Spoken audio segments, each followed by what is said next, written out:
The controlled demolition of the current financial system and restructure is happening.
June 3rd, Wednesday, 8:30 p.m. Eastern. We are live. Welcome back to the Global Financial Reset, Surviving and Thriving the Transition. And joining me today in just a moment are our returning guests, Will Barney and Bill Armour. A couple of announcements. There's a lot going on at JMC Broadcasting. I want to keep everybody up to speed. And an easy way to do that, folks, go to jmcbroadcasting.com and subscribe for free. Also, go to the follow tab on our website and go like us on and follow us on our Rumble channels, Facebook pages, X, Truth Social, YouTube, whatever your favorite flavor is. All right, Off World with JMC launches this month, June. This is a monthly panel show, a new panel show that I will be hosting, analyzing the information that the president is releasing now concerning off-world activity, and going a little bit beyond that as well. So this is an announcement. Stay tuned for the specific dates. It's coming up very soon. Next image. Retired Lieutenant Colonel Tom Lennox joins me in Conversations of Consequence. For those new to me, that is a broadcast I launched 7 years ago, reinstated it recently, last couple of years, and where I interview people, important voices of our time, and we get to learn about them, their life, their journey, when they were young, all the way on through to where they are today. And typically the second half of the discussion evolves around their views of the world today and tomorrow. So come join us next week, retired Lieutenant Colonel Tom Lennox in Conversations of Consequence. Also to announce, we are going to take on healthcare now. Everything we've been doing at JMC Broadcasting, as you know, certainly our loyal followers, and thank you for following our work and sharing it, we focus on military intelligence and economic reporting with, by and large, experts, credentialed experts in those respective categories. We're going to be doing the same exact thing now. I can't do it as your show host. Your show host is on the screen. Her name is Christy Lee. We worked with Christy at American Media Periscope, and we're honored to have her back. She will command as host the healthcare area. So premiering this month, Christy Lee, Truth About Health. Stay tuned for that.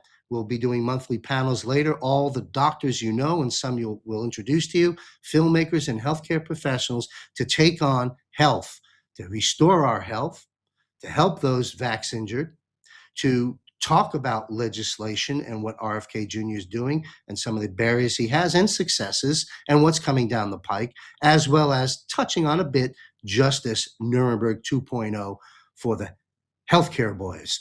All right. Also, Patriot Q&A. Mike King is in the house. What is Patriot Q&A Hour? It's for premium members. Everything we produce at JMC Broadcasting is free to the public. We do have a premium subscription for under $10 a month, where in part you get to see this. Once a month, we bring in a power guest to answer your questions. Private Zoom room live.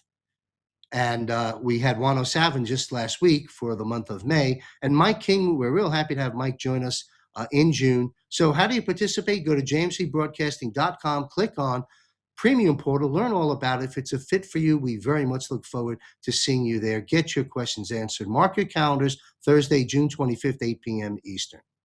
All right. Let's talk about Juan O Savin. I just spent almost a full day and a half with Juan in Bangkok, face to face. I'll talk about that later. Be sure to join Juan. Go meet Juan.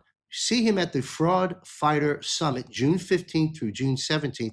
That is if there are seats still available in Las Vegas.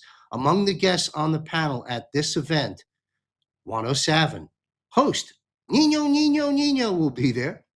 Peter Tickton, Steve Bannon, Roseanne Barr, Eduardo Bolsonaro from Venezuela, Professor Dave Clements, Wayne Allen Root, to name just a few.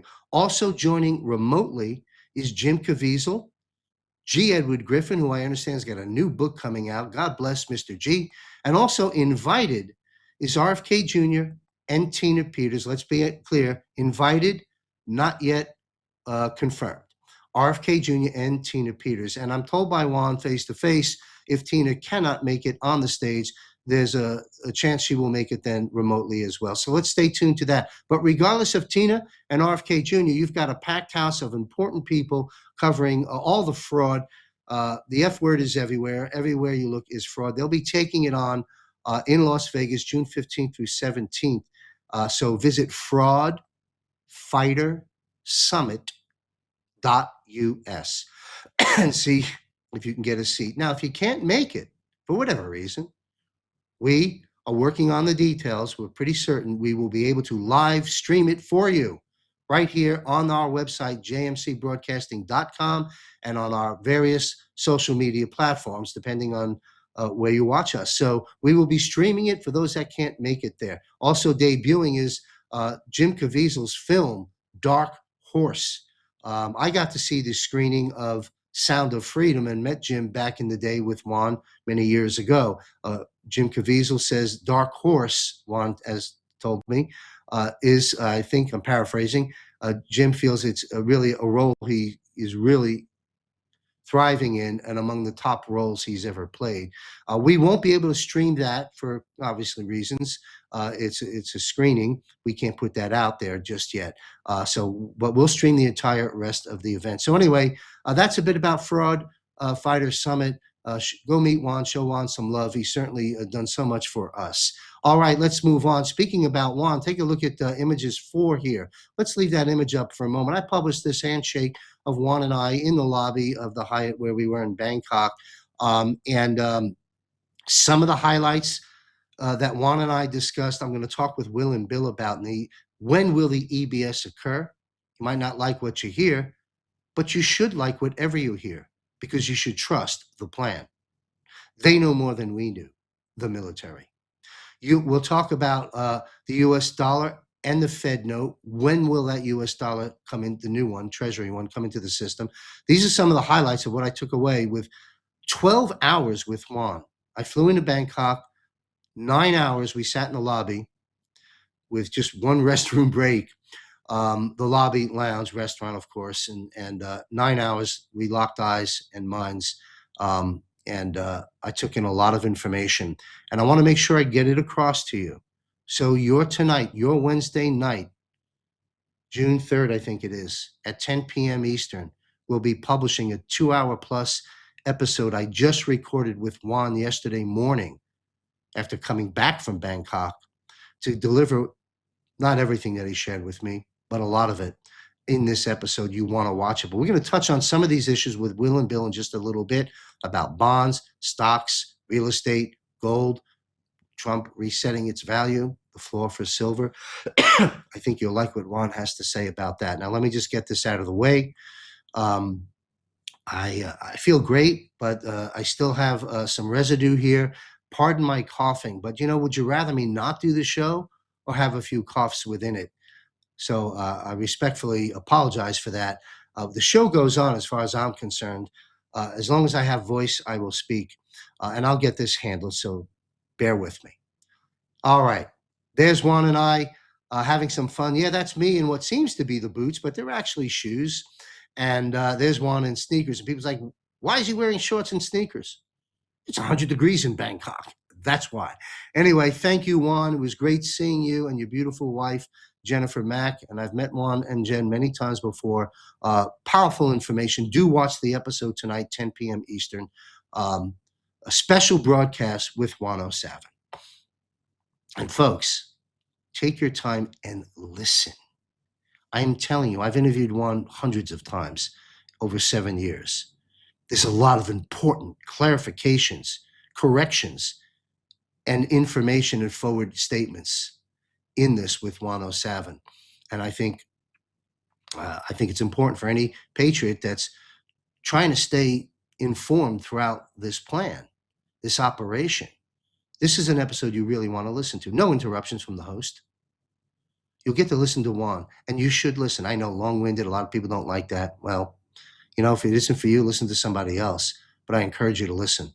Juan has important information for each and every one of us. All right. Pardon me again. It is going to be biblical. The divine and military convergence of the grand finale. In these days, the world is experiencing far more than just a geopolitical shift or a strategic alignment of power behind the scenes. And to my producer, let's split screen me with that symbol of Q. What is unfolding before the eyes of an awakening humanity is the literal fulfillment of arguably the most monumental promise from the Q drops, that promise being it's going to be biblical. In this final act, the unstoppable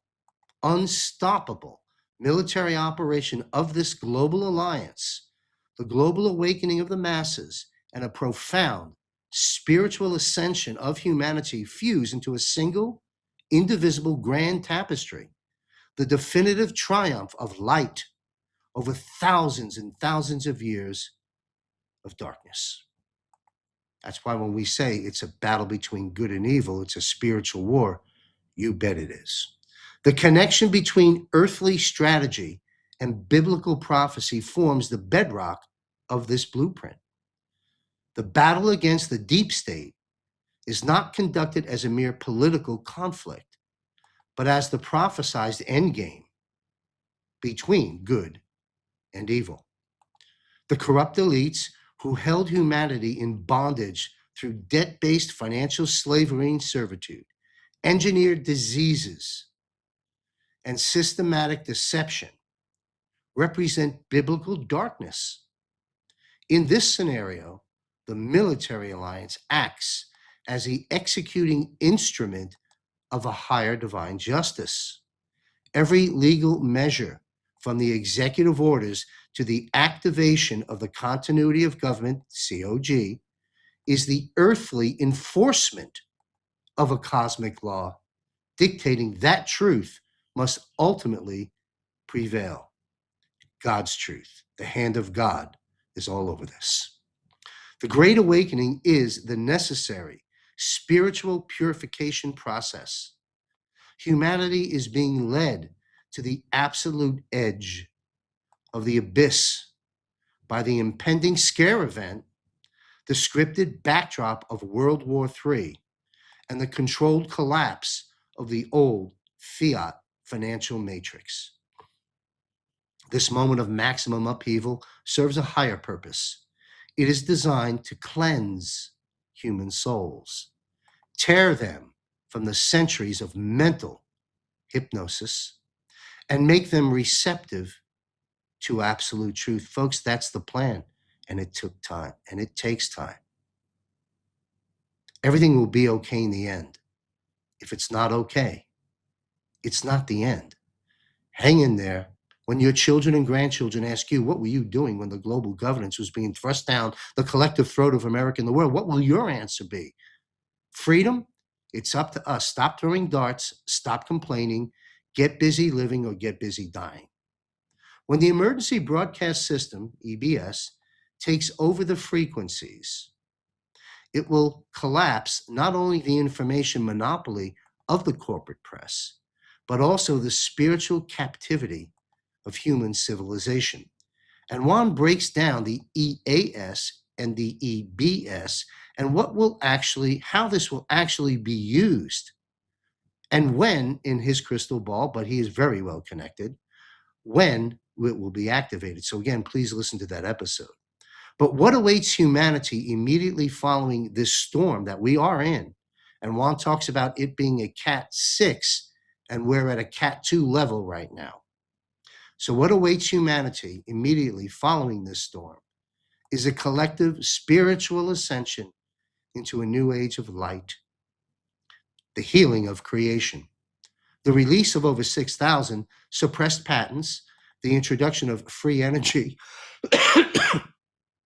pardon me, according to Nikola Tesla, and the deployment of quantum biological medbeds or medical beds fulfill the promise of a world devoid of disease, scarcity, and engineered suffering. And Bill, Will, and I will be discussing this.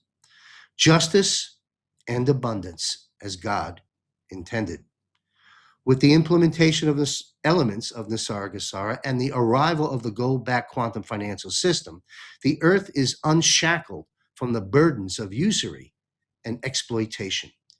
It is the restoration of the true divine heritage to every sovereign soul and human being. The spiritual rebirth, isolating and dismantling the old power apparatus in the Middle East, true to the guiding principle, we are saving Israel for last. And take note of the recent spat between the president and Bibi. We are saving Israel for last. Looks like we may be there soon.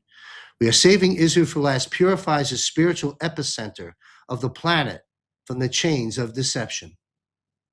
This grand matrix makes it clear that the physical intervention of the military and the White Hats is merely the outer armor for a deep internal transformation of humanity. The epoch of separation, fear, and oppression, it's ending. It's a process. We stand on the threshold of fulfilling ancient prophecies, entering a golden age where humanity lives in absolute transparency, infinite abundance. We'll talk about that. We'll revisit Elon Musk in a moment. And direct alignment with its divine sovereignty. The script is written, the alliance is executing, and the light has already won. All right, chaos without clarity, problems without solutions. Steer clear from disruptive porn fear podcasters or clueless individuals. Use discernment, choose wisely, and be sure to listen to this broadcast to the very end as I provide action items and resources to assist you through this escalating crisis, because that, quite frankly, is far more opportunities and there are dangers, believe it or not. So let's get right into it now with my two guests. But a quick disclaimer, got to put this out there, you know why. The information provided by me and my guests is for educational purposes only and is not to be considered as specific investment, tax, nor legal advice. You are encouraged to do your own research and consult your financial, legal, and tax professionals. And as I say every week on this show, go to wealthcoachuniversity.com later, not now. Click on that only blue tab you'll see and download or read, your choice, 10 points, the advisor scorecard. This is going to help you analyze your team presently or help you put a new one together. All right, Will Barney brings over 19 years of experience in the banking sector, where he has developed a strong specialization in structuring funding for commercial projects on a global scale. You can learn more about Will by visiting jmcbroadcasting.com. Click on contributors on the top left-hand portion of the nav bar. Scroll down a bit, you will see Will's picture, his biography, and a link to his website, which you should have bookmarked by now, enochgs.com. www.enochgs, that's ENOCHGS.com. All right, well, and Bill Armour will join us in just a minute, but let's say hello to Will Barney. Welcome back, Will. Good to see you, sir. Hi, John. So good to be with you again. Hope you're doing well there this early morning in Thailand. Yes. We're fortunate. It's evening for us, but you got to get up early, and it looks like you got your coffee to keep you awake. So good to be with you. Thank you. Thank you, Will. And you are right. It is morning here, folks. And that's when the drainage that likes to work the most. I get better as the day progresses. But unfortunately, I got to do this in the morning. Anyway, it's great to be here with our audience and with you, Will. Good to see you, sir. You're a powerhouse of information. You've really been becoming a bedrock and a go-to person on many other platforms, in addition to the work that we do together here every other week. And I just want to express my gratitude for your knowledge. Thank you very much. Tell us, Will, what has gotten your attention over the past couple of weeks? There's so much going on. If you want to pick a topic, or let's jump into it and see where it takes us. Well, there's been a lot that's been happening since we last got together. Of course, we had Memorial Day here in America, and there was incredible memorials that were done. The president had, it was really all-day event. And as he started to speak at Arlington Cemetery, the rain began to fall, which I thought was very, well, it was just interesting, the timing of it, as the rain began to fall, as he was speaking about the sacrifice of all of these soldiers, what they had given for freedom. And most importantly, he was speaking to a group of family members who, of course, were missing their loved one. I thought that was a very poignant event that occurred that day. As we look at Memorial Day, it's going to, I think, have new meaning going forward as we get to the conclusion of what has been a many years long war. As we look at the war against the cabal, this control grid, everything that's been foisted upon us all these years, and we see it coming down piece by piece, brick by brick. It's frustrating. I know a lot of people want to just snap their fingers and it's all done. And I wish it was that simple. We've been looking at the situation with Iran, and I want to kind of steer to that for just a second. Iran was not about the people of Iran. If people haven't figured that out by now, they should, okay? Because you had a military operation going on there that has no allegiance to the people. In fact, they kill the people in the streets for protesting. So they have no allegiance to the people. They have no allegiance to their neighbor. They have no allegiance to their country. And their allegiance is to those who pay them. And we know that this has been tying back to the bankers, to the city of London, and those that have been pulling the levers of controlled opposition throughout the world in various places. And you see the same control exercised. We saw it in Venezuela. We see it in Cuba. We see it in Iran. We see it in the cartels throughout the Americas, the drug cartels that were running all the drugs. They all are connected to the same evil group of people that's been trying to keep us off balance, to keep us always in a constant struggle. Look over here, don't see who the real enemy is.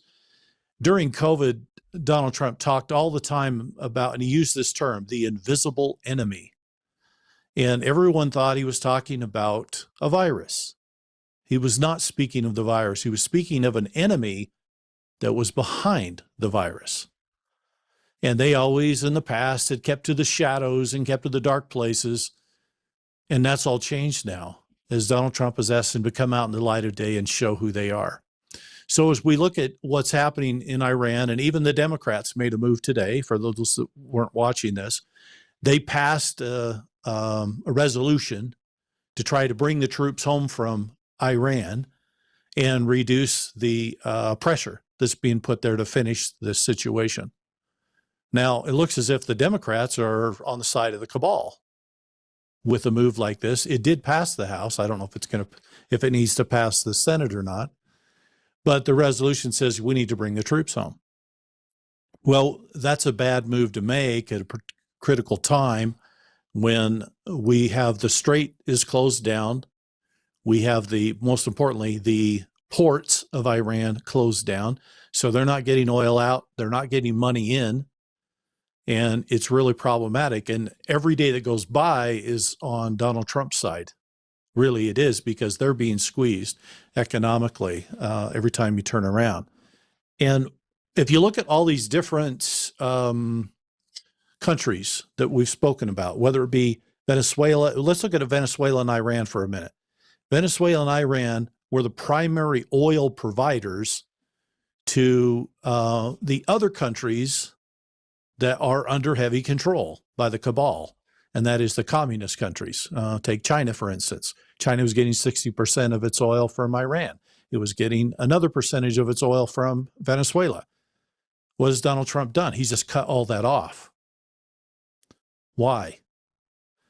What happens when you cut off the energy supply to a country that has been built up over years to become the new superpower of the world?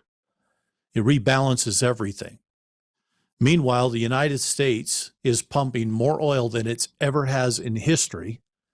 It's now pumping double the amount of oil of Russia and Saudi Arabia combined. So we're watching an energy war to rebalance this out. Now, energy is everything as we look at the world. John, I hope you don't mind me touching on this subject for a second, but it's massive. We can't underscore it enough. Those with energy are those that are going to power their technology that's going to change the world. And technology is coming. You know, Donald Trump talked about this in his inauguration speech in 2017, that there were thousands of patents waiting to come forward. How do you bring this really advanced technology to the people? Well, if they're asleep, you have to bring it through in various methodologies. So he's done various things to get us ready for this. It's a psychological game. He started Space Force. If you have a big ship shows up and it looks like the Enterprise on Star Trek, but it has Space Force on the side of it, you're going to think that's normal because Space Force did it. Nobody's going to think about the years of 80 plus years probably of black ops that are working on all this technology in the background. So this leads into what happened last Thursday when the White House launched aliens.gov. And of course, they put out some real teaser videos that was all about the little green men and flying saucers. And of course, when you go to the website, what is it really about? Oh, it's just about people coming into the country illegally instead of through a port of entry. So it's a little tongue-in-cheek by the White House when they put out these moves, but they're actually done purposely, and it's part of the psychological preparation. If you're talking about aliens, UFOs, UAPs, all of this, what do they all have in common? Well, usually with UFOs and UAPs, everybody's looking at what is this advanced technology that can move that fast and levitate in the air? So anti-gravity is going to come into the picture. And I don't think there's anybody that's been alive over the last 50 years that hasn't considered maybe there's some other races out there that have come to visit. We walk around with other races every day and nobody thinks about it. Dogs, cats, horses, cows. You don't think about that being weird. And yet we have this new introduction of this. So I think that as you look at all these, the off-world stuff and the alien stuff, I think it's really a psychological preparation for what's going to be the advanced technology. And how do you run that technology? You run it with energy. And of course, we're going to get into 0 point and all this other stuff. But in the meantime, the transition is going to be energy in general, and oil is going to be the transition as you move into that. And so Donald Trump is playing the game. China positioned itself for years to be the new superpower, to be the industrial capacity of the world, to export all of this stuff. And now that's all shifting. It's all turning as Donald Trump is bringing what? He's bringing 18 trillion of investment into factories back to the U.S., bringing back production, accelerating energy at an epic level. And all of this is about rebalancing that power because the country that holds the advanced technology holds the future. And so this is all part of the epic war that we're undergoing right now. It's unbelievable what we're seeing. Yes, you've unpacked quite a bit and quite a bit truths in that analysis. I'll pedal back a few comments here.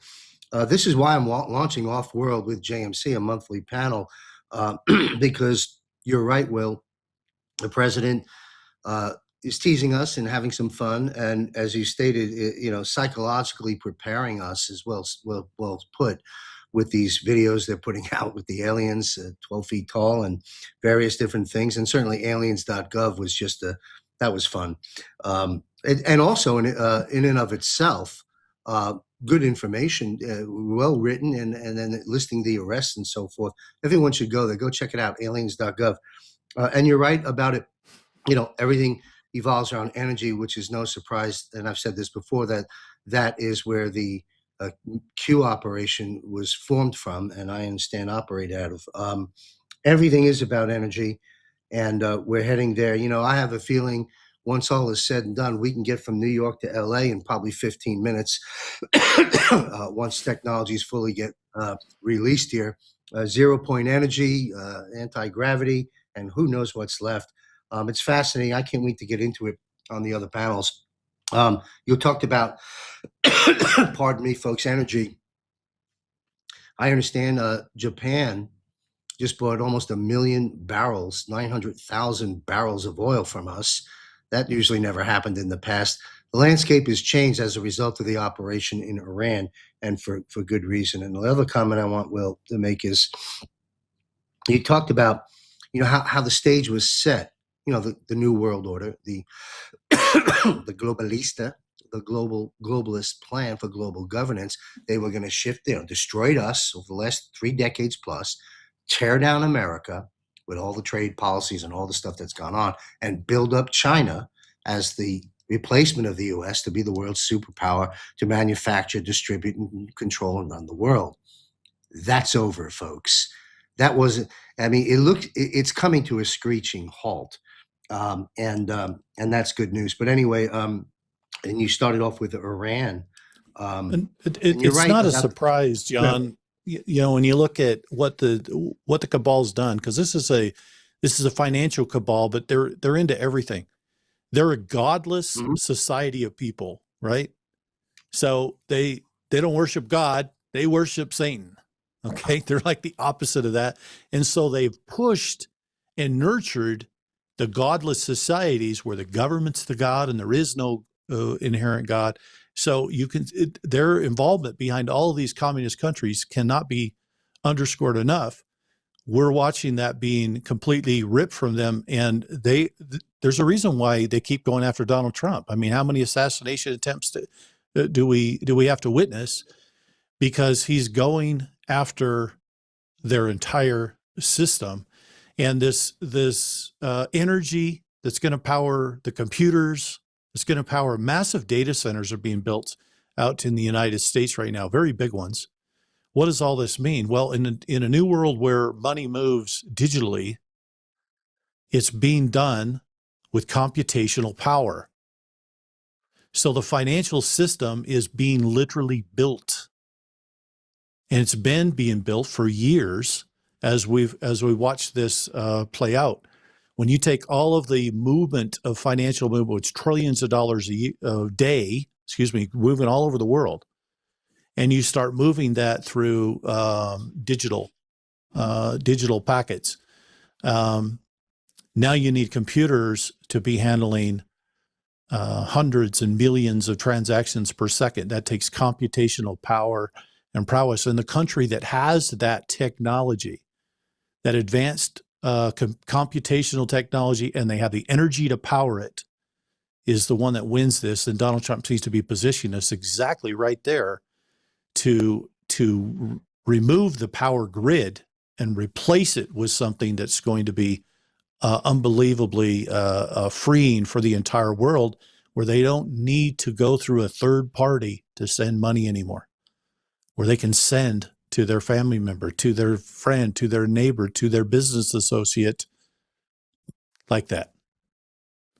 And there's no banks pulling off a piece of the pie along the way. And I've had conversations with people trying to move very large amounts of money who are still continually fighting the difficulty of the current financial system, because it moves. The slower it moves, the more hands in the cookie jar on that path of movement. And that is being completely rewritten as we look at blockchain, as we look at these crypto technologies, it's changing all of that almost overnight. So my hat's off to the patriots who are fighting this battle, because they're changed the power of energy, because it had to be shifted if we were going to power the future. We had to get it away from powering the evil, and we had to put it into a place where it's powering our future. And thank you, Donald Trump and the Patriots, for your work you're doing. My hat's off to all of them. Without question, great analysis, spot on. Well, before I close this out with a couple of points here, talk about EnochGS.com, because it dovetails perfectly into what you're just talking about with regards to processing of information. These data centers, one could say, he who controls the data centers controls the world. That's kind of how important this is. What is EnochGS.com all about? Well, what we're trying to do, John, is a lot of what you're seeing on the global financial space. Is we're building out data centers and software to handle the launching and management of business so that it can be very easily done. But we're trying to do this in a manner that is safe. You know, the biggest challenge with most software systems around the world, particularly if they're cloud-based, is they're sending information over HTTP packets. It's one of the most hacked things on the planet. And there is continual cyber problems going on everywhere. Cybercrime is becoming one of the biggest issues going today. So we're trying to do this in a way that is safe and secure. We're using some advanced technology. We're using some language that is not a readily available language to write the programs in. This is to minimize the chance of intrusion. That's about all I can say about that at the present moment, because there are, of course, limitations of what we can reveal in a public space. But the idea is to create an infrastructure where humanitarian projects can not only get launched, but they can thrive, they can be successful, and they can give back to the community. We started into humanitarian projects nearly 2 decades ago now. And the interesting thing that we saw first and foremost was it was going to be very difficult to fund all these projects around the world when you couldn't move money, when money would take 2 weeks to get somewhere, and everybody's got their hands in the jar, if it could even get there. Because there was all kinds of excuses. Oh, this happened or that happened, or Homeland Security put a block on it. You know, I remember a billionaire talking to me one time. He says, I don't understand. I have money in 3 of the big banks in America. It was over 100 million per account. Okay, this is general. All 3 banks had blocked his accounts, claiming that the Department of Homeland Security had waived them, saying there was something inappropriate there and they needed to investigate it. Okay. His money was frozen. Couldn't touch it, couldn't move it. He got lawyers, he got everybody onto it. And he came to me and he says, what's going on? I says, they're trading your money. What do you mean? They're trading it. They are using it to create more money. Well, that's not, I didn't give him permission to do that. I said, it doesn't matter. It's in the bank and they're doing it. And he said, well, when's this going to stop? I said, how long has it been going on? He said, well, it's been going on for 3 or 4 months now. I got sent to you hoping you could fix it. I says, well, in another 8 to 9 months, you'll get your money. And suddenly everything will be fine. Well, that's a whole year. I said, yeah, that's when their contracts end, a year-long contract. No, that can't be happening. I says, I'm sorry, it's the best I can do for you. So he puts his lawyers on the case. They go and check everything out. And he actually came back 3 months later. And he says, you were right. We found out that's what's going on, but there's nothing we can do. And we've threatened to sue the banks, but they just claim they'll drag it out in court for another 6 months to finish the contract anyway, which they can do. And what happened? Well, at the end of the year, his money got released and he was able to use it again. And nobody knows how much they made off of it. Okay.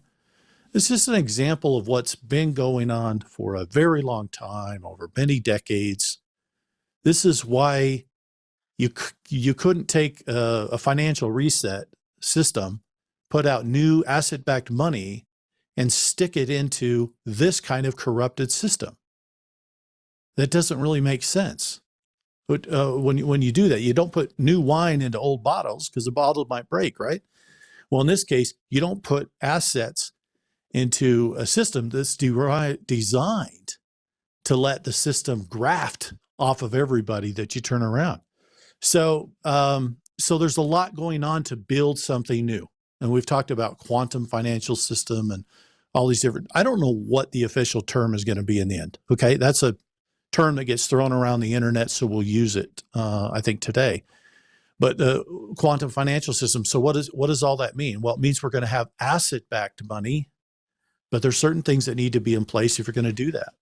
I don't see them issuing asset-backed money if you don't have the system itself protected. And this is why we talk so much about things like the Clarity Act and things like this, because what does it do? It brings law and regulation to digital networks so that the consumer is protected in that environment. And if you don't have that protected, you're not going to launch new asset-backed currency in it. And which I don't know if you hear this all the time, John, but I get this question all the time. When's it going to happen? Well, it's going to happen when everything's done. That's the best answer I have. And there are indications that some things that happened by the 4th of July. And we talked about it last time we did this show, like, hey, the government's putting out these dates. Well, even though the government's put out those dates, I've been really taking a hard look from our sources over the last 10 days or so, 2 weeks, looking at what's been done and where we are. And we're not at a place where I think the 4th of July can deliver the baby.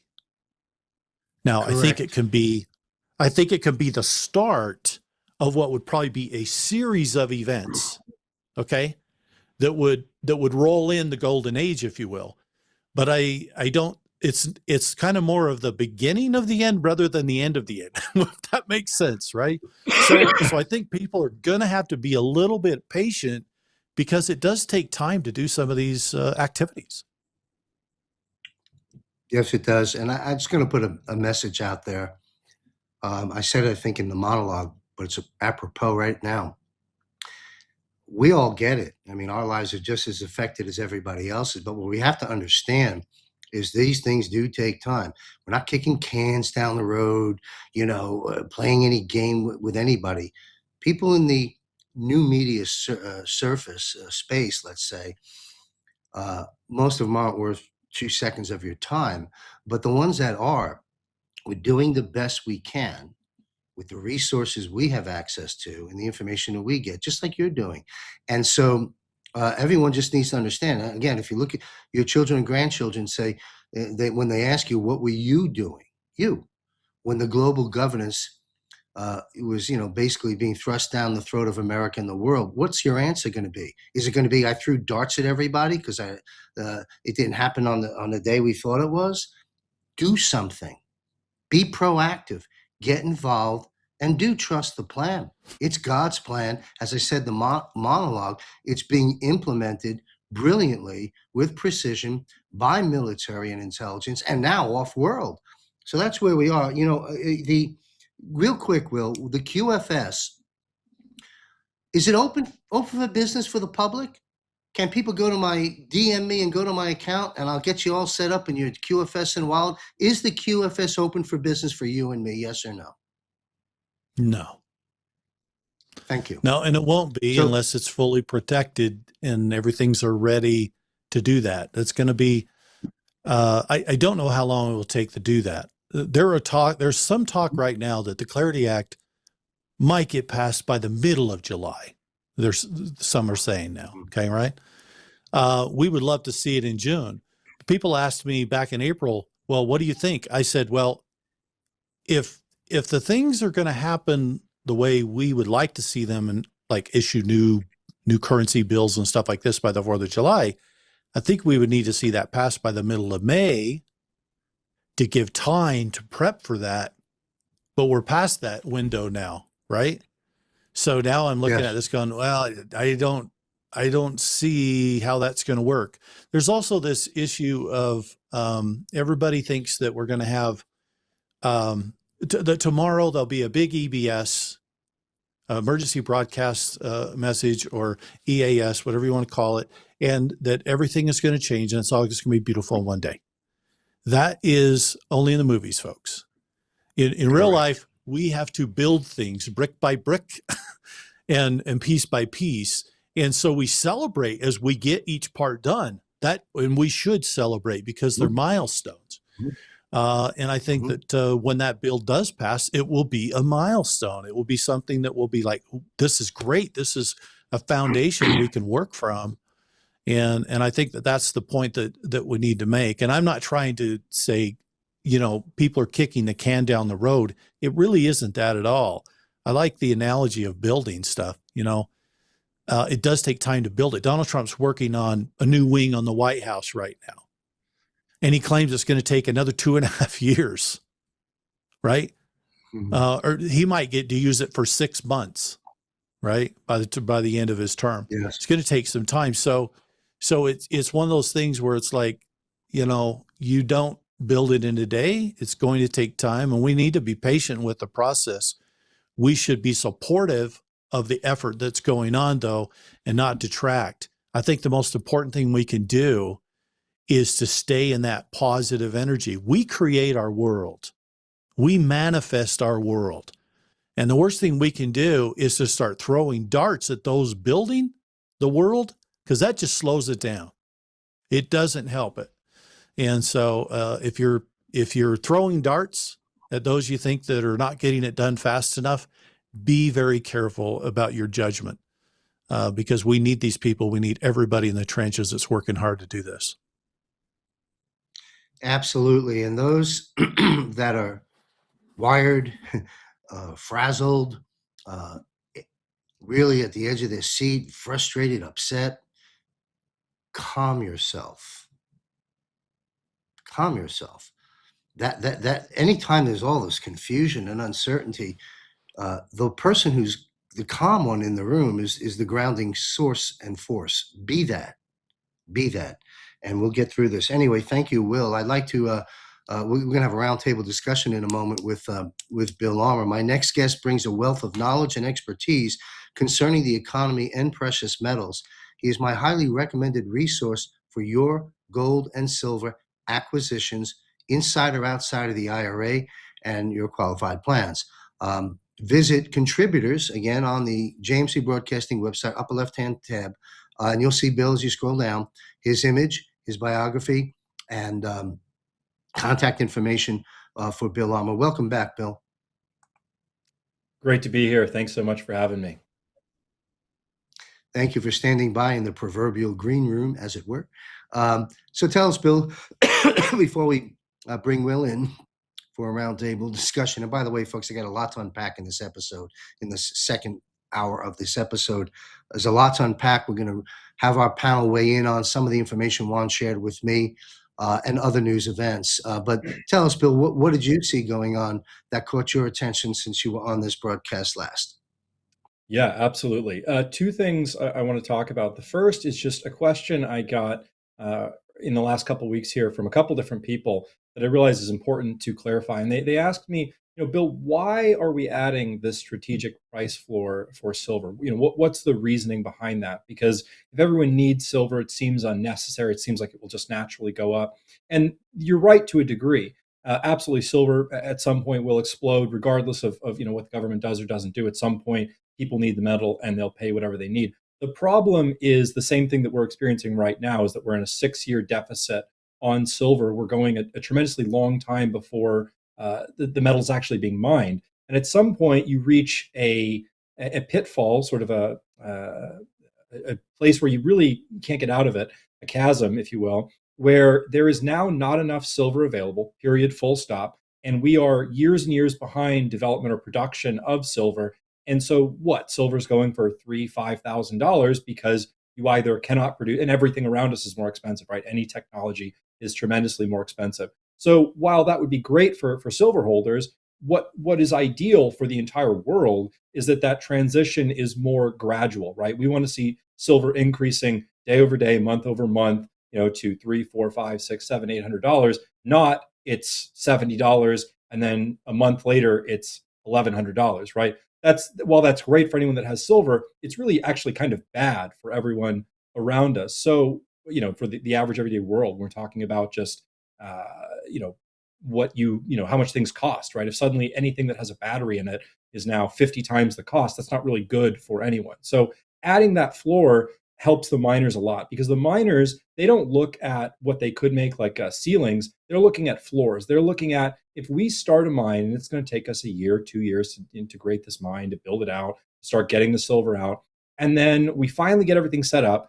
And then over that year, there is an organized attack on silver, and silver goes down. It drops 30%, 40%, through targeted bank short selling and naked short selling. Then all of a sudden, they don't necessarily have the runway to operate for 6 months now mining silver at, let's say, $30. So the idea behind the price floor here is that it gives miners the confidence that you are going to be okay no matter what. The ceiling, the upside is still there no matter what. But the downside, where you start this mine and then you have to go bankrupt because, again, bank short selling, naked short selling, that's what this is designed to protect people from. So we've got July 14, which people can put down on their calendars here as when we're going to get the final announcement here, in terms of that 180 days has passed. They've looked into it. They've developed strategies.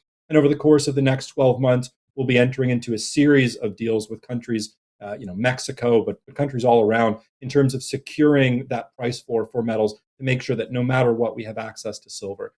Where is that number going to be? What is that going to look like? Well, just in order for miners to be profitable, when I talk about that point that they need to be at for it to really be worth their time, we really need to see that in excess of $100. So that's generally where, when we talk about this, is kind of the floor here on silver. It's going to be wherever that price floor is. And most of the analysts and experts that I'm looking at, reading, and talking to, are saying somewhere in excess of $100. So that's going to be a big thing to keep people's eyes out for, because right now, if silver, spot price on silver is, $70, $80, right? That's already 25% above right where it is right now. And that's not a ceiling. Again, that's the floor. If the floor is 25% above where something is now, I think most people would hear that and think, oh my gosh, that's a tremendous, I would love to buy that. If I told you that, the floor on something is 20% higher than where it's at currently.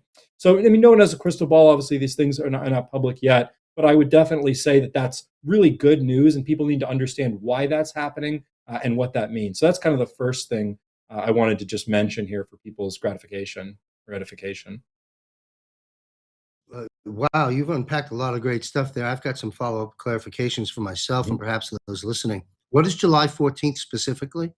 What's It's going occurring there to be when specifically they on that have date? finally, basically tallied up what that number needs to be, what that price floor needs to be. So the administration has been in direct contact with miners, with, the entire supply chain there, to figure out what can this Mhm. number be, where it produces the result we want, which is miners to feel confident in opening silver mine, expanding productions. But obviously, they don't want to set it so high that it's, again, we spike the silver price so dramatically overnight. What is ideal for the world, and honestly for the average everyday silver holder, people often aren't looking to 10x their money overnight. If you can get something that is productive month over month, year over year, that's a win for you. And it's better for, again, the economy. It allows companies to catch up, allows supply to catch up, so it avoids these massive crashes. Which, the massive crash, the COMEX, crash, that's all would be, beneficial maybe for the people that own silver in the short term. But again, we want to make sure that it's not just good for the people who own silver. We want to make sure that it's good for everyone, and that's the way we do that, is having that price movement a little more gradually. Thank you. You speak about a floor, a floor price for the precious metal known as silver. You know, I've been in and around this business for 30 years. I used to be a financial advisor. It was never in our space, and I worked with economists and metals guys for years. Uh, and you've been in the business a long time. Did you ever? I mean, this was never, at least never came across my wave pattern that we're going to set a floor for silver. I mean, it was not even a dialogue. No. I never recall experts like yourselves and others having conversations about this, and here it is. And it's such incredibly good news. Think about it this way. I'm talking to our audience now for a minute. Bill, think about this. If you knew that ABC stock, which is today trading at $10, was definitely never going to go less than that, and these fundamentals tell you it's going to go up, would you sell it? Well, if you know you can't go lower, you'd keep it. If it's going to go higher for public policy reasons, in addition to economic reasons, wow, what a gift, Yeah. folks.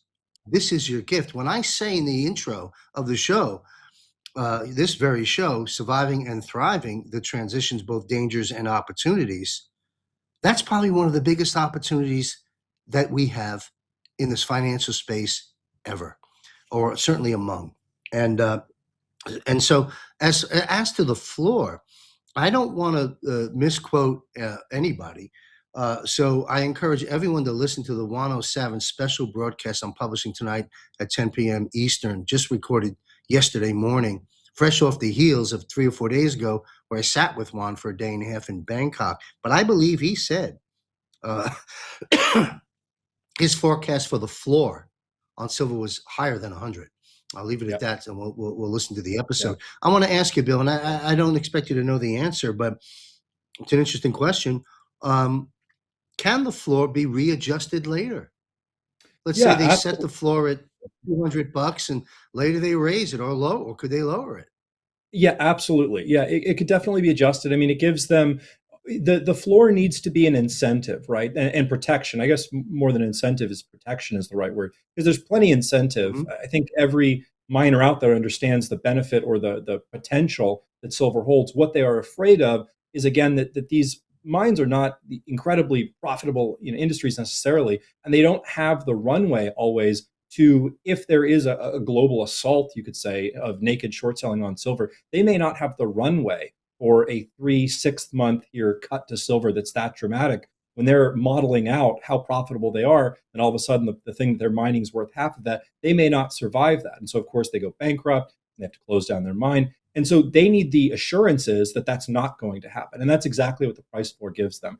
Now, the administration here is, as you know, the dollar changes, inflation changes. Of course, they may have to, and likely will in the future. I mean, just like when we could talk more about this, but how on our the Fed balance sheet, right? Gold is adjusted to really old numbers, $30 $40 an ounce. So that's completely different, obviously, than where it's valued now. So they do have the ability to adjust that.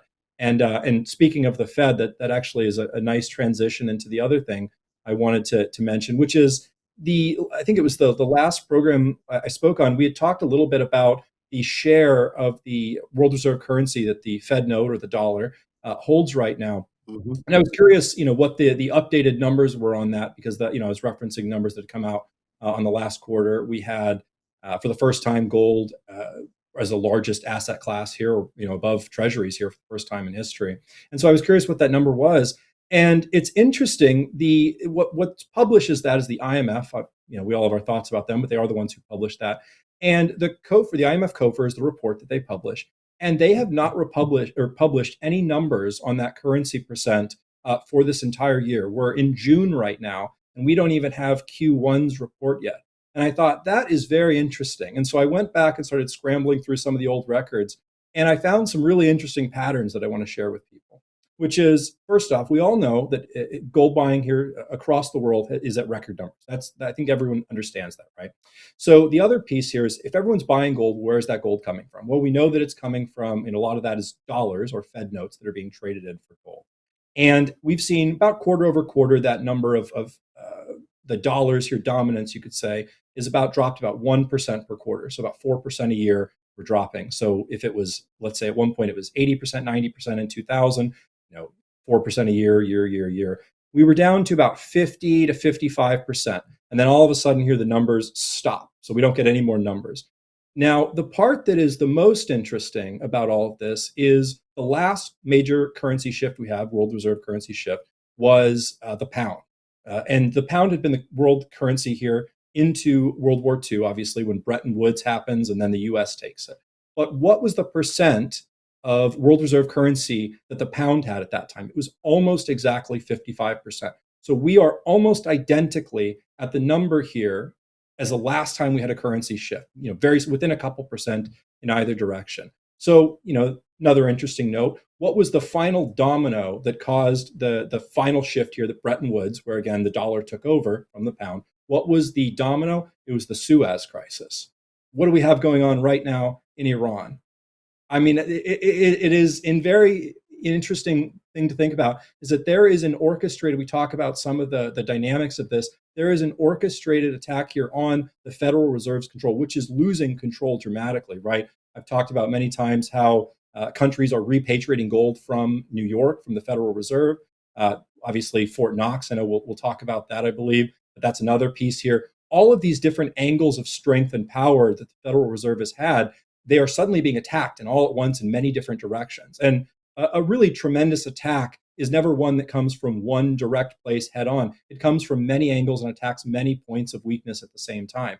And so, losing the gold, losing the hegemony of the dollar, all of this works in tandem here to fundamentally undermine and destroy the Federal Reserve and the cabal that is attached to that. So if you're asking, well, what happened with the pound and, what did that actually mean functionally? What does that mean for me, Bill? I'll give you a couple numbers. In the time that the following 20 or so years following the pound, that it lost its world reserve currency status, it lost roughly 93 to 94% of its value versus the dollar at that time. So the vast majority of its value was wiped out because, again, it transitioned. Now, in the past, the pound was worth, we think about them now as roughly 1-to-1. It was not like that, prior to Bretton Woods. It was it was worth way more than a dollar. But again, now they're roughly equal. You could think of the pound used to be like a $100 bill versus the dollar being, a $1 bill. So there was a huge discrepancy that eventually now the dollar is equal to a pound. So big change there. The other thing is what happened to precious metals or gold. Gold rallied about 30 times its value again against the pound at that time. So if you could get $1 of gold, now you could get 30 or pound, I should say, 1 pound for 1 ounce of gold. Now you get 30. So 30x return on gold over that time. So it tells us two things. The dollar is in a very precarious position, which we all know because the Federal Reserve and that Fed note system here is declining. And then also it tells us that gold here is in a tremendously advantageous position and it's poised to do very, very well. So I just wanted to share all that interesting research that I'd found this week. Thank you very much. And it's always great to look back at similar circumstances, as you've alluded to with the pound and the Suez Canal. And here we have the Straits of Hormuz. But, you talked about, I was visioning incoming munitions to the Federal Reserve Board from multiple areas. And that's exactly right. And two of the greatest weapons that are part of that artillery of incoming to the Federal Reserve is, of course, gold and silver.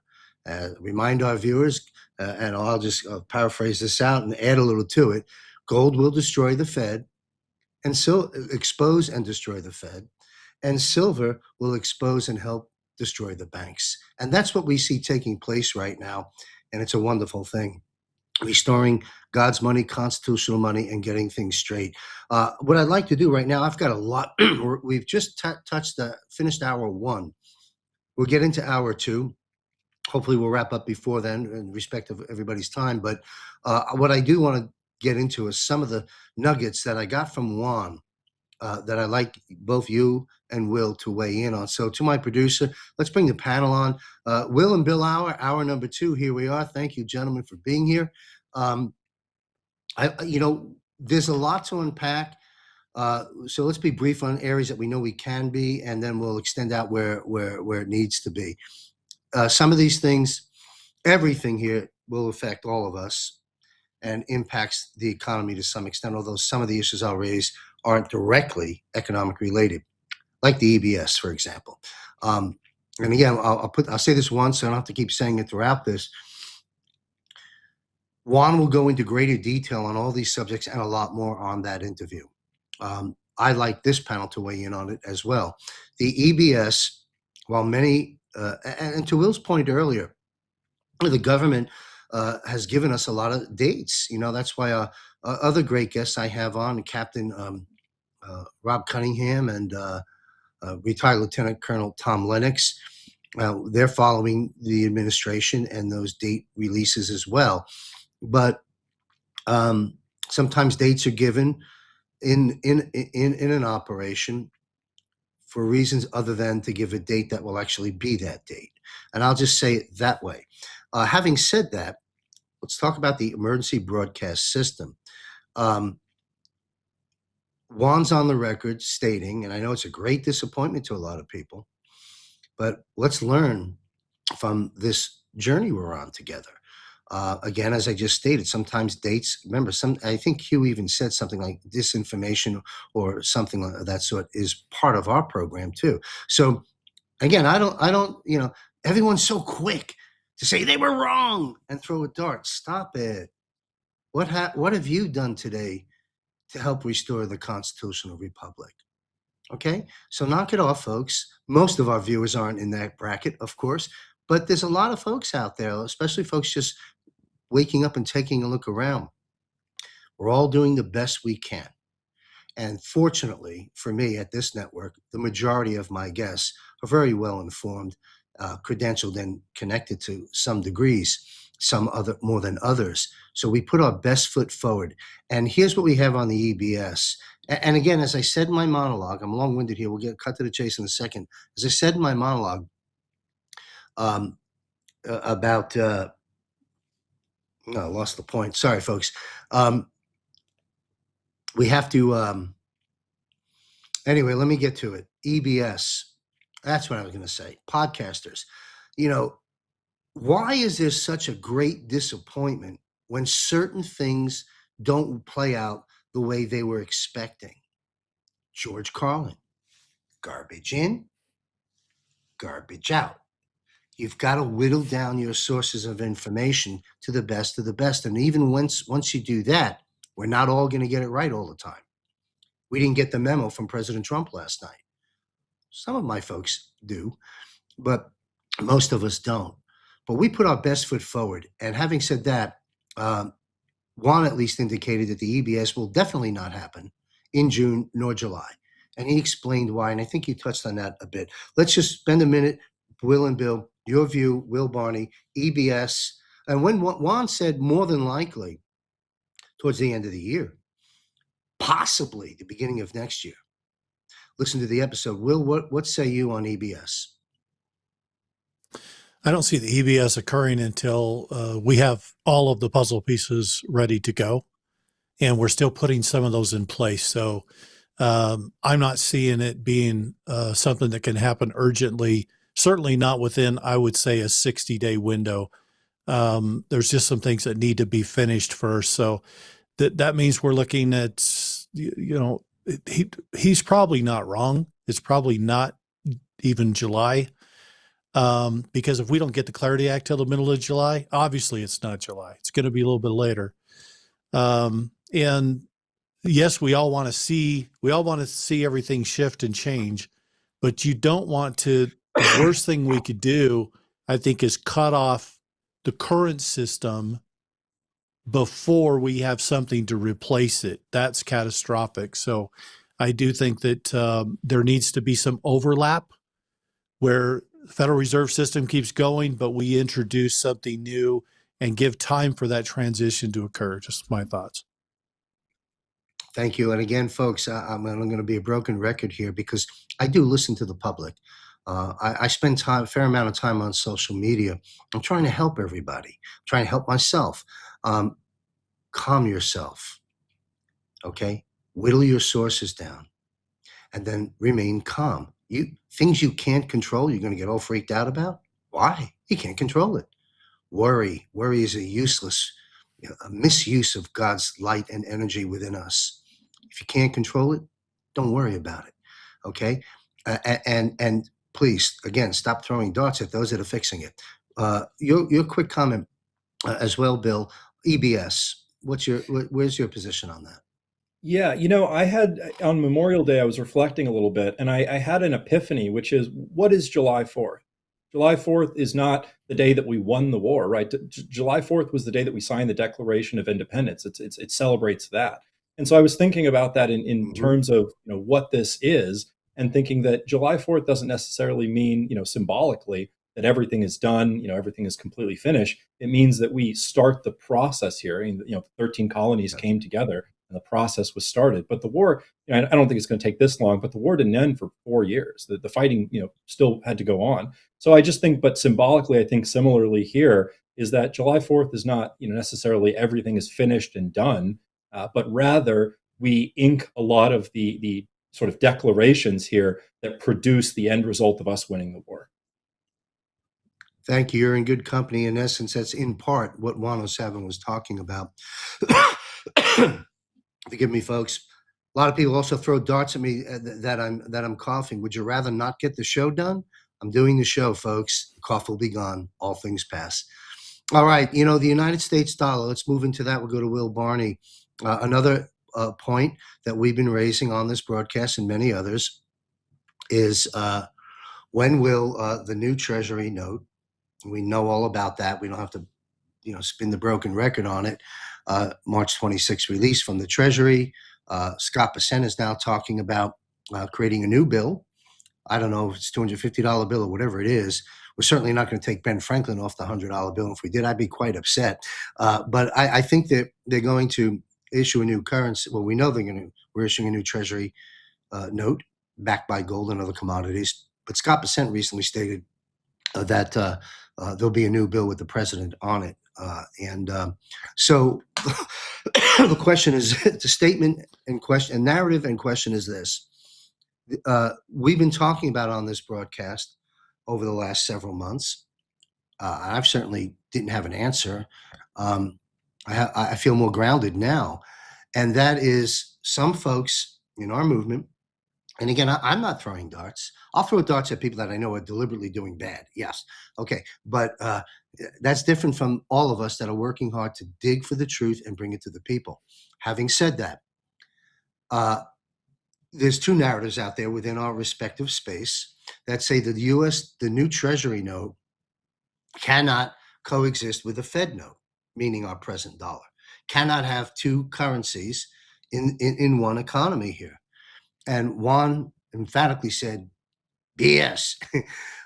You can, it's happened before, and we will. So for me, and again, those that don't know Juan, or those that take swipes at Juan, he's been at this long before since Ronald Reagan, and knows a thing or two about currencies. I've said this a million times. So Will Barney, what's your take on the US dollar, the Fed note, being in circulation with the new Treasury note? Going to happen, yes or no? Yes, I think you'll have both side by side for a period of time. When are we going to get that new note? That is a question. It's actually a congressional question, because the law currently states that you cannot have a living president on the bill. They need to actually change that provision, and it needs to be passed through Congress in order to put President's face, Donald Trump, a living president, on whether it be the $250 bill. Some are saying that's the perfect one to have, but it doesn't matter.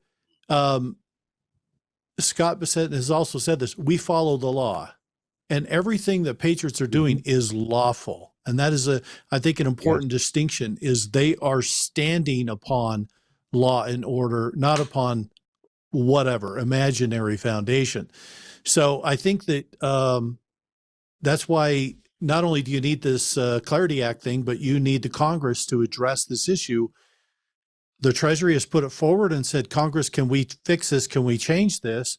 I think there's support that's going to change that. So once that's done, then yes, you could see this come out. How soon that comes out could be something that's in question. In terms of the design, the Treasury's already working on the design of the note, of what it's going to look like. It's not been officially approved, so they've not released it. The only thing you can find online are AI representations, which are not the official. So rather than speculate on that, I think we just know that, number one, we need Congress to do what it needs to do. We need then the Treasury can do what it needs to do. And then we have a new currency. And that currency could exist side by side with the Federal Reserve note for a time to have a period of transition.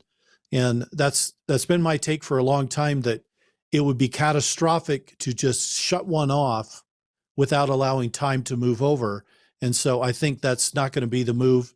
This president doesn't seem to be intent on destroying the economic system of our country. I think he wants to move us into something that's better. And that's why I think we're going to have a side-by-side for a time to give us time to transition.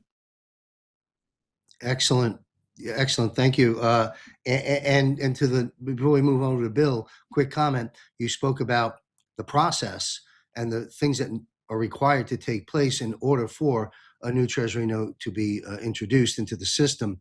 And according to Juan O Savin, I'm going to say that a few more times in this section of our discussion later. I won't be going into those referral points, but that's why Juan's on the record with me privately and on the episode that's coming out tonight, stating don't expect it to happen in June, the release of that currency, and don't expect it to happen on by July 4th or 5th. In fact, it'll happen later on. And I think, Will, you just laid down the groundwork as to why. Thank you very much. Bill, your comments on the US dollar, the new Treasury note being injected into the system and having dual currency for a period of time.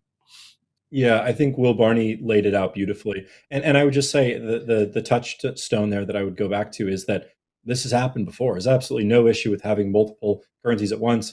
Even earlier I was talking about the pound losing world reserve currency status to the dollar. That's totally normal. In fact, that transition occurs not necessarily overnight. But it's significant, right? I think I mentioned over even just in a few years, the pound lost 30-40% of its value. So it's reasonable to assume that the dollar would obviously be far less favorable to a treasury dollar, and so it would take a dramatic hit. So it's not necessarily something you want to hold in the meantime, but at the same time, there's no issue with having two options. One of those will win. I think we all know which is the better option, which one will win. But they very, very likely, and I think absolutely, will exist at the same time.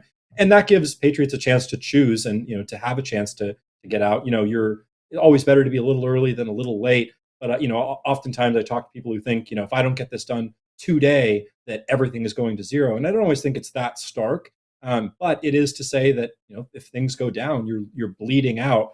You lose all the blood in your body. As soon as you get shot, but you're bleeding out. So you want to get that wound tourniqueted sooner rather than later. You raised such a good point there that I'd like to comment on, that brings it home to each and every one of us personally. We'll have a decision to make for a period of time, as Will stated as well, about which currency we favor. Yeah, it's actually going to be that way, folks. Juan concurs with you, Bill. So think about, this is going to be fun. Think about this. As that starts to happen, let me think. Would I be more confident having the Treasury note in my pocket, knowing it's backed by God's money, gold, silver, and other commodities, perhaps in a sovereign wealth fund, however that's all actually going to play out? Would I rather exchange, own, and have that money to run my world? Or would I rather have a Federal Reserve note, money is debt, backed by absolutely nothing, that will be, as you said, alluded to, dropping? And I think the answer is obvious. Now, probably a lot of purple and blue-haired people will end up with the Fed note. Well, good luck. But you know what, folks? I think a decision is pretty clear. And I think that is the way it's going to play out. And the last comment about that is on the note. Pardon me. Go to our website, wealthcoachuniversity.com, or go to Bloomberg, go anywhere you want. I make it easy for you. Got a link, the US dollar index. Start watching, we're talking about the Federal Reserve note. Start watching that as this year progresses. And I think you'll favor the Treasury note in your pocket versus a declining Federal Reserve note. Let's move on to the midterms. Again, I'll be alluding to Juan in the beginning here. We'll move off of Juan in a moment. And I said this sitting down with Juan face-to-face last weekend. I've been saying this for a while. I'm not sure your position's on it, but that maybe the midterms will happen, maybe they won't. And the reason I've always said that is just common sense.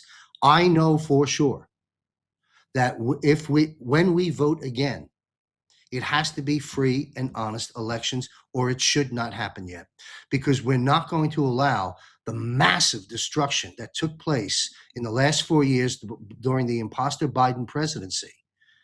The loss of life in Ukraine and all the other issues never would have happened, and so many other things. And so we're going to have free and fair elections. And we know if the SAVE Act doesn't pass, we know that the president has a national emergency declaration to secure free and fair elections as an arrow in his quiver. And the other one that Juan has on the record now stating is a pause. And he projects the pause, meaning there won't be a midterm come November. I mean, there'll be one, but we won't be voting. There'll be a potentially 6 to 12 month pause till we get it right. Then we vote. Will Barney, what's your take on that? Well, the question I have is, do we have a midterm or do we have a reset? The challenge we've had when you look at what's occurred in 2020, 2024, we have Maduro in custody. He knows how long this has been going on. We've probably had 2 decades of stolen elections in America, at least, okay? So with all of the data about to come out, and believe me, I really think Tulsi Gabbard's sitting on some of this. And for some reason, I have this image in my mind of her walking out of the building with everything blowing up behind her because she just dropped bombs everywhere, okay? and on her way out, which is very fascinating because Donald Trump has just announced that the new acting DNI is going to be Bill Pulte. Now, this is very fascinating. Why? Because Bill Pulte's been the guy running Fannie Mae, Freddie Mac, and FHA. Okay. All the mortgage lending. What do you think he's been doing for the last year? He's been looking at the mortgage records of everybody. He knows the fake ones. He knows the ones that, wait, they're living in a $600,000 house, but their mortgage is $1.1 million. What happened? Oops. Right? And he's looking at all this. And so he has all the data. In fact, it was just a week or so ago, there was one of the members of Congress was complaining that Bill Pulte had looked at his personal mortgage information without his permission. Well, as the head of that organization, you have access to that data. I'm sorry, it's just the way it is. And Bill certainly didn't deny that he had done that. Now you're going to take that guy, you're going to put him in the situation where Tulsi Gabbard's at. Believe me, they're not just looking at who was elected by the stolen elections. They're looking at what they did. And so this is all going to unfold in an incredible way. Everybody's like, why would they pick some, mortgage guy to run the DNI? That makes no sense. He has no experience in intelligence. Believe me, this guy is fascinatingly wise.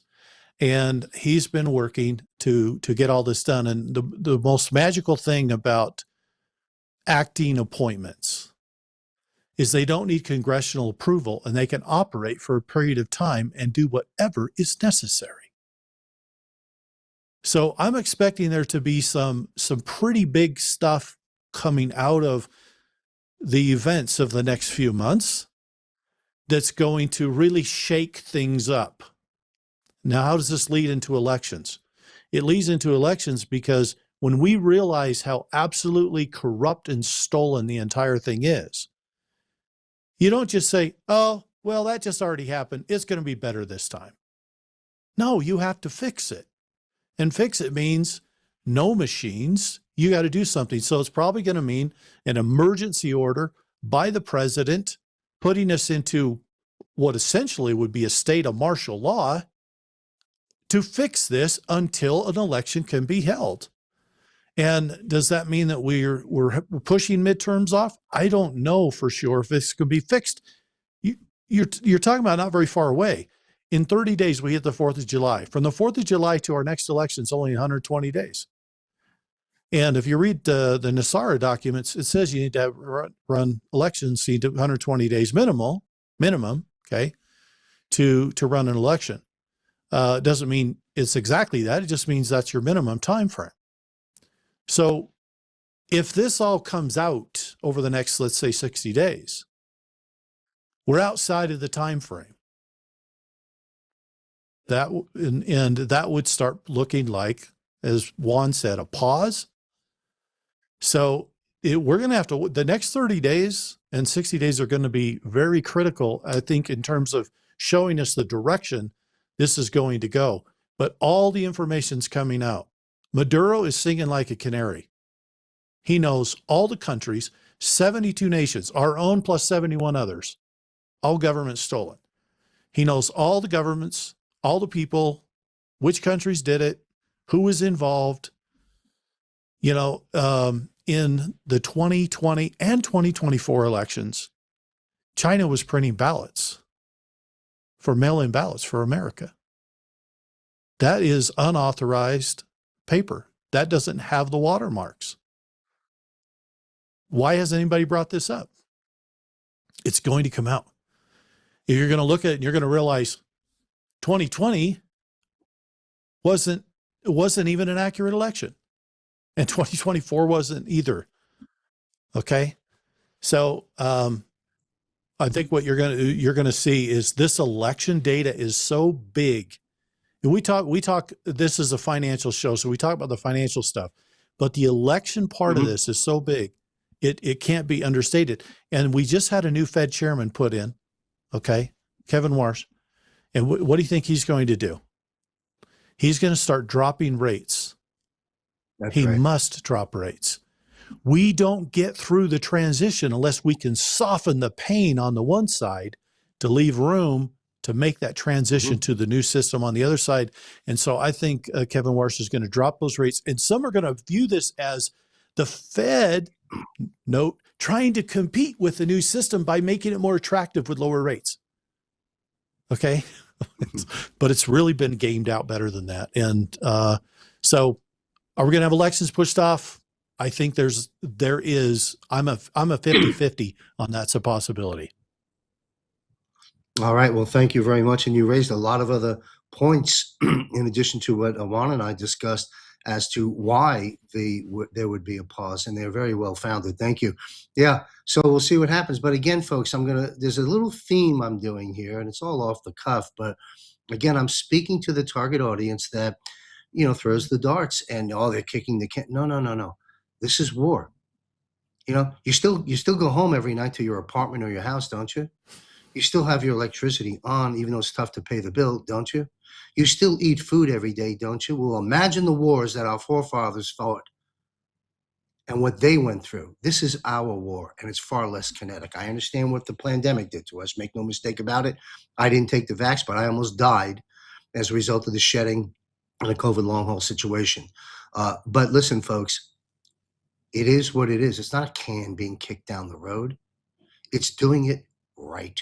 The only way you cannot make a mistake on these type of subjects. It's catastrophic if you do, and there will be no mistakes made. So calm yourself.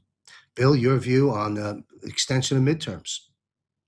Yeah, I think obviously Will summed it up beautifully, but I would just say concisely that ultimately we can't have elections if they're improper, right? If they're not accurate, it's a pointless endeavor, right? So I think that the ultimate question is what kind of progress can be made, in the next several months, and it's hard to, we obviously aren't behind the door on that. If we can get to a point where the elections are not just possible, but correct and accurate, then obviously, of course, we have elections. But if we have to push that slightly in order to get to a position here where we can have a productive election, then that's what has to be done. I don't think that's a crazy take by anybody. I mean, you look at a lot of these puppet regimes, right, where elections happen and there's 200% voter turnout or this or that. And if we're in one of those situations, then all the election is it's pageantry, right? So we can't have pageantry. We need actual, honest, fair elections.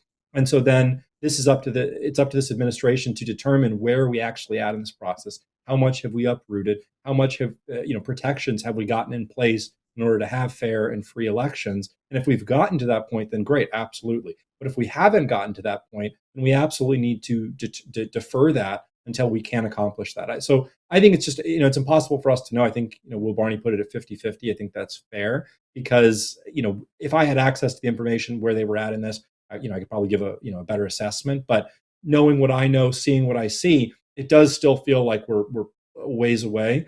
But at the same time, I'm all for it. I want to have a good, free, fair, and honest election because when we do, it's going to look really, really good, and we're going to be all, I think, really excited by that, to have the first fair and free election in a very, very, very long time. So I would say it's certainly possible. I think 50-50, 60-40, somewhere in there is probably reasonable. Yes, thank you. And you're right. We didn't get the memo, but as we connect the dots, it's quite possible. And at the end of the day, let me go back to something Will said a moment ago about Tulsi. I think you're right. She's going to walk out dropping a few hand grenades all over the place. That's just what the doctor ordered. Let her go help her husband who's suffering with cancer and so forth. And we wish her the best. But and there's a whole story to be told about her and many others. I mean, President Trump recently called Pete Hegseth, associated him with central casting. There's a whole lot of central casting going on, folks. It's all part of the plan. It's all okay. But at the end of the day, let her drop those hand grenades. It's just what the doctor ordered, and I look forward to it. And I think that's exactly going to happen. And you know what, folks? Well, I sure hope there's a midterm come November, if it's true and free and fair. I don't think it will be. If I think I'm on the side that says, well, 50-50, but if I had to go one way or the other, I'd say we're probably going to have to postpone it. We'll see how it all plays out. Juan talked about a category 6, equating the condition of America, the world really, but what's the eye of the storm is America. Taking a look at America, he labeled it a Cat 6, and you'll hear it, folks, in the broadcast tonight. And he said, we're at a Cat 2 right now. So there's a gauge for you in terms of pain that we endure in our war. And again, at the end of the day, you go home, you have heat when it's cold, you have air conditioning when it's hot, you have food when you're hungry, and you got shelter for your kids. It's horrible what we're all going through, but you have those things in this war. Think about that. So the category 2 that we're in is going to get significantly worse, but it's not going to be long lasting and long staying, if you will. So having said that, I'd like to bring it into the economy. We'll go Bill. So bonds, and we'll be brief on this because we've covered it before. So let's spend maybe a minute and a half on it. Juan's on the record stating the school bonds will be disastrous. It's already beginning. Municipal bonds are going to be a problem. There are other narratives outside the world, according to Juan, that state bonds in general are going to be a big problem with the sell-off of Japan and China dumping treasuries. China's down to like less than 700 million, a billion rather, treasury notes versus the 1.2 trillion they had. This is a trajectory that's taking place with the big players out on the street. And so I would, and I'm not an expert in any of this stuff, but I would say I think we could have bond corrections beyond school and municipal bonds. But when we're talking a Cat 2 to Cat 6, for many other aspects in this war, but as it relates to markets, since it's a financial show, what's your take on bonds? In 90 seconds or less, Will Barney, where are we heading? Well, it's just coming into the periphery of people's vision. So it's going to take a few months before it really hits the fan, so to speak. Mm-hmm. But the problem Yes. that the people are going to find out is that you have, they voted to issue new bonds for their schools because everybody votes for that. Oh yeah, the schools need more money. We should vote to issue a bond. Well, that's great. But what if they issued 5 bonds on the same vote? Mm-hmm. Then what? And who took the money? And where did it go? There's a whole lot to unpack here. And what happens is the county becomes on the hook for the bonds. And so what do? They're just going to raise your property tax so they can try to cover that nut, right? At least the interest portion of it. The problem is it's reaching a point where they can't even cover the interest. that's the stuff that's hitting the fan. So I think the bond market is going to have a disastrous effect, predominantly because you have hundreds of banks that are holding that as a asset, quote unquote, thinking that's giving them capital reserves. So it's a very precarious situation. It is. And a quick comment, I'll be brief too, is, typically in the old financial advisor world model, you were in banking, I was a financial advisor, Bill's in the economy with on the hard asset side. They basically schooled us and taught us that, especially the older you get, you want to reduce the volatility of a stock portfolio by adding in an element of bonds for the safety factor. Maybe not so safe in a Cat 2 right now, folks. Bill, your comment on bonds. Yeah, and I know we've talked a little bit about this, but ultimately, as the fraud is uncovered, right, then there's questions about the entirety of all of those bonds, and therefore they become worth less. Some of them are worthless, but all of them become worth less, and so you run into sort of a vicious cycle there, and so bonds take a massive hit. Yield curve inverts, and you run into the massive problems if you're in bonds. The things that are sort of pronounced as the safest become essentially a lot of people's unwinding.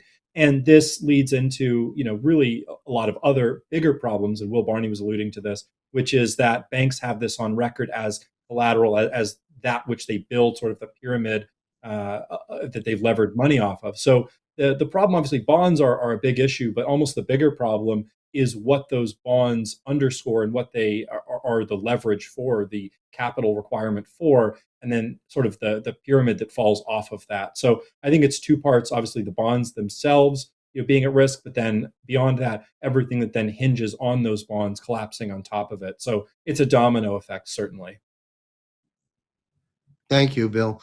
Let's go to Bill and talk about stocks in 90 seconds or less. Again, now let me be clear on let me state this, and you can listen to Juan yourself tonight. I'm not sure if he addressed this in that episode, but I spoke with him about it in Bangkok, and he said we're not going to have a complete collapse, an utter collapse, a devastating collapse in the stock market. He said a correction, yeah, probably, not as severe as others are forecasting, and not for a long period of time. And in essence, he explained, as Will alluded to on some other matters earlier, President Trump doesn't want there to be crash landing wherever he can avoid it in various aspects of this reset. And stocks are a big part of it. These are manufacturers. We understand all the corruption over there, folks. Trust me, I get it. But, how are we going to be an industrialized nation newly if everything collapses? So anyway, if I had to paraphrase Juan's words in Bangkok, yeah, perhaps a small correction for a period of time, and it won't be long-lived, and that's where he stands on the stocks. The elephant in the room is the dollar and the bonds. Will, where do you stand in your crystal ball? What's your forecast or feeling about where stocks may end up during this reset? The worst part. I agree. I agree with Juan to a great degree, because the things that we're seeing is that this administration does not want a rug pull. They don't want to pull the rug out and just drop everything. You have pension funds, retirement funds, everything that's in this market. So that's not appropriate. But at the same time, if you listen to the SEC chairman, what he's saying, and has said on multiple occasions, within 12 to 24 months, all of the stock market will be on chain. So what does that mean? Well, when you move stocks onto blockchain, you essentially put it into a glass house. It's full transparency. What does this mean? It means no more naked short selling. Yes. Because they see if you have clothes on or not. Okay. And so it begins stock by stock, company by company. You begin cleaning that up. As you're doing that cleanup, there'll be pricing adjustments that will naturally come into play, which will be market adjustments. But I don't think it's going to be, let's wipe everything out. I think over the course of say that 24-month period of time, we get everything into transparency, we get everything into clarity, and now we can have a market that can move forward with that kind of transparency and be robust, I think, for the long term. So that's what we're seeing at this point. Thank you, Will. And my quick follow-up is, remember the U.S. dollar. That's a big story. So even if you are in stocks, and let's say we have a minor short-lived correction. First off, nobody wants to go through that, but it's better than a collapse. Remember that you're in a U.S. dollar. Even if you own that stock and it hasn't collapsed, the U.S. dollar is going to be buying you a lot less. Anyway, Bill, what's your take on the position of the stock correction if it in fact happens during this reset? Yeah, absolutely. I mean, President Trump doesn't want to take a machete to, and that's not the goal here. It's a scalpel approach, right? Now, obviously, there's some controlled demolition that does need to occur. There's a lot of different, points we could go into that. But there is absolutely some air that needs to come out, and there's ways to approach that. And you're right to say that some of the bond will, the explosion there will bleed into leveraged money that is in the market. But ultimately, again, the goal is not to destroy every company out there. That's not what Trump wants. That's not what anyone wants. But at the same time, some of this is the necessary, cancer that needs to be cut out in a way. And so what does that mean? Well, it means that, of course, markets come down a little bit. But in the long term, of course, we expect that we're going to enter into a golden age. And so there's going to be, productive companies that are going to perform really well and do great. Obviously, what we talk about a lot is a lot of people that are watching this are looking here in the interim and saying, while you're going through this, if you are someone that relies on or expects that you may or may not need access to funds, if you're in that period here where there's a 30% correction, a 40% correction, whatever it might be, maybe it's only 20%, but you really don't want to be in a position where you're having to sell. Let's say you have bills that something comes up and you're forced to sell stocks down 20, 30% to cover that. That's really not a position you want to be in. You want to be in a position where you're in something that is performing well, if anything, and you're able to sell that, while it's moving in the right direction. So when we talk about, the differences between gold and bonds and stock and how I explain this to people is that it's not necessarily that gold is this forever home for anyone's money, more or less. It's really about, a safe haven here while we weather this storm. Whether the correction is 10% or 50%, whether the dollar drops, 20% of its value or 50%, whatever, these numbers are almost irrelevant in the sense that we know the numbers are, somewhat substantial. And therefore, if we know they're going to be somewhat substantial, then you would rather insulate yourself in as much as possible. So that's really the key ingredient that I always talk to people about, and how I view this is that, if the market was going to drop 20% or 30%, would that change your thought process on, oh, well, that's not too bad or that's too bad? No, I mean, no one wants to lose anything. And if we understand that this is coming, then you ought to prepare yourself in as much as possible, or in any way possible. So that's kind of my thought process here. But the actual specifics of the exact number in which things drop is not necessarily the most important part of the conversation. That's a good point. And we're going to shift gears in the conversation as we wind the show down to all the opportunities that are there and to focus some light on that as well. But last asset class I'd like each of you to weigh in on, back to Will, is real estate. Juan's on the record with some concerns about real estate. Long term, by the way, stocks over time always make money. I mean, broadly speaking, over time. There's going to be tremendous opportunities in the stock and bond market, certainly stock market, once we get past all this, without question, in my mind, and real estate, same narrative there. But there's some interesting narratives that we'll break that down maybe in another show. But Will, what's your take on real estate through this reset? Up, down, safe, bad, good?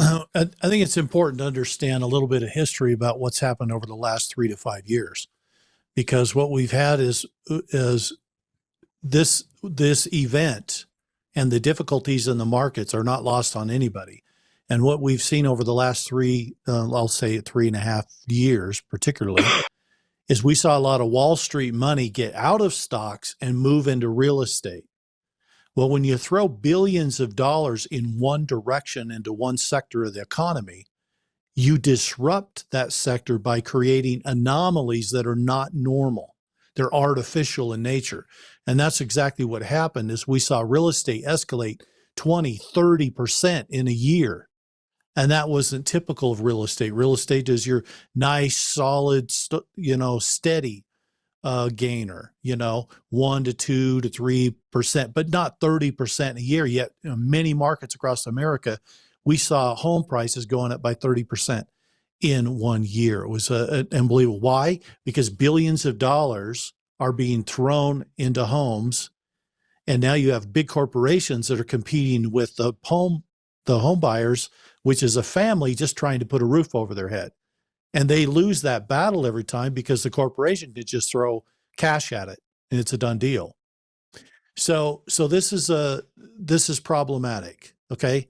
But what it means is that for the last few years, we've had an artificial inflation of value, and I think that needs to be corrected somewhat. And Donald Trump doesn't want everybody's house to lose value.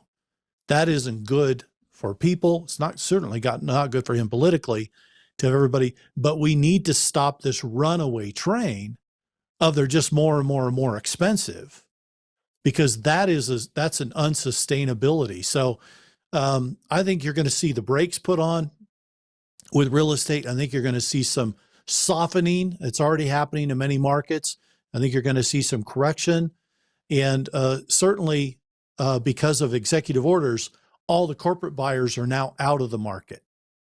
They're not, the executive order Donald Trump signed basically said, if you're a corporation, the house isn't for you. You got to be out of that market. This is for families to buy. So him making these moves is already softening the situation. We are seeing home prices fall in various markets because it's now coming to a real market where it's families buying homes, not corporations dumping Wall Street money.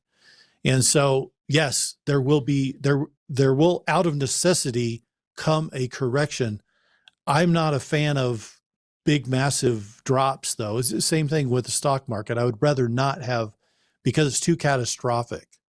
And for most families, their home is their biggest major asset that they hold.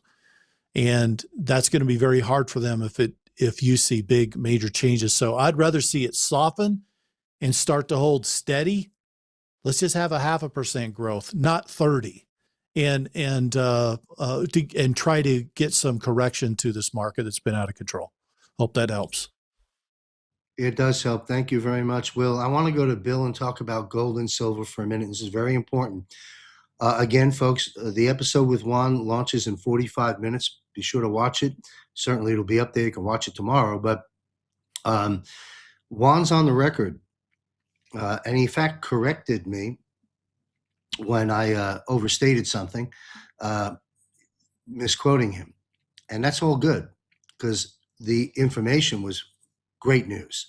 And Juan stated that, and we've heard this narrative, we've reported it, you gentlemen and others on this show, but Juan basically said, yes, the president will revalue gold, and it will be between 20,000 and not as high as 25. And that's where I got corrected. I said 25. He said, no. All right, so who knows? 20,000. So again, if you knew a stock, talking to our audience, ABC stock, if you knew by legislation, by the stroke of a pen, making it legal, that all of a sudden that stock at $10 is going to go to $50, would you buy that stock? Of course you would. Buy gold, buy silver, buy now. I'll add buyer beware, and that's why we have Bill here. And I also have my free 10 modules at Wealth Coach University to arm you. But what great news. Remember, dangers and opportunities. Juan's on the record, as many of our esteemed guests are, stating very, very clearly, the president will reset the value of gold, $42 on the book of the Fed. Well, they can have that. We'll take the 20,000. We'll take God's real money at the real value. So $20,000 an ounce of gold coming to a theater near you. Floors at silver ranging anywhere from $100 to $280 are the floating numbers. All of this on the near-term horizon. An audit coming to Fort Knox soon. Good luck with that. I'll ask you guys about that in a minute. So, Bill, put this into perspective. Don't be shy. Talk about the importance of people that do have investable assets on repositioning into different asset classes. What simple as this? What do investors want? What do people want? They want the right place at the right time, when to get in and when to get out. Okay, well, you've been given a crystal ball pretty much here, folks, on the gold and silver. You've got a crystal ball act. Your comments, Bill. Yeah, I think the one, as you're talking there, everyone that's listening, you have all the information to make a really great decision. The thing that comes to mind is the one thing that stops people, I think, more than anything. So I'm talking to anyone that is going to say, "Oh, that's me," is you have done something one way your entire life, and it is hard often, I see, for people to change and say, "Well, I have just put my money in the market and I've done that for 40, 50 years, and that's kind of just what I do." And I understand that that is a big change because, again, it's hard to change a habit you've done for 40, 50 years. Hard to change a habit you've had for a year, but imagine 40, 50 years. So it's a big change. But truly, if you have the information and you understand what's happening, and the only reason you don't do anything is because, again, well, it's not what I'm used to because I've not done it before, that's really not a reason not to do something. In fact, it's really poor sort of excuse there. So my encouragement for anyone is just because something is different doesn't make it bad or anything like that. If anything, it means that you are lacking the education to make that change. But as people are listening here, you really have the facts and the figures to make the right decision. It's really just often it's you get up to the top of the diving board and it's just taking that step. So my encouragement to people is, you're not just jumping in there with nothing. You've been armed with, nope, this dive is safe. Everyone's done it. People have done it. And if you have questions, you don't approach that by just not asking anything and dwelling on it and not really doing anything. You take the first step, which is having a conversation, which is beginning to entertain this and go over that. What would that look like? Is this possible? And that's what I would tell people, because I don't think there's anything else based on what we've already said that people need to hear in terms of why this makes sense. We're at a very unique crossroads where it is both the sort of safe haven asset, but also a productive asset. Generally, gold and silver are the safe haven asset. It's a rare occurrence, a rare, sort of merging of paths where gold and silver gets to be both the hyper productive asset and the safety class there. So this is kind of a tandem, a double driver asset time period that doesn't always last forever. And in fact, it doesn't. But there are these periods in history where if you are paying attention and if you are making the right moves, if you arm yourself with knowledge, you have the potential to really change your financial trajectory.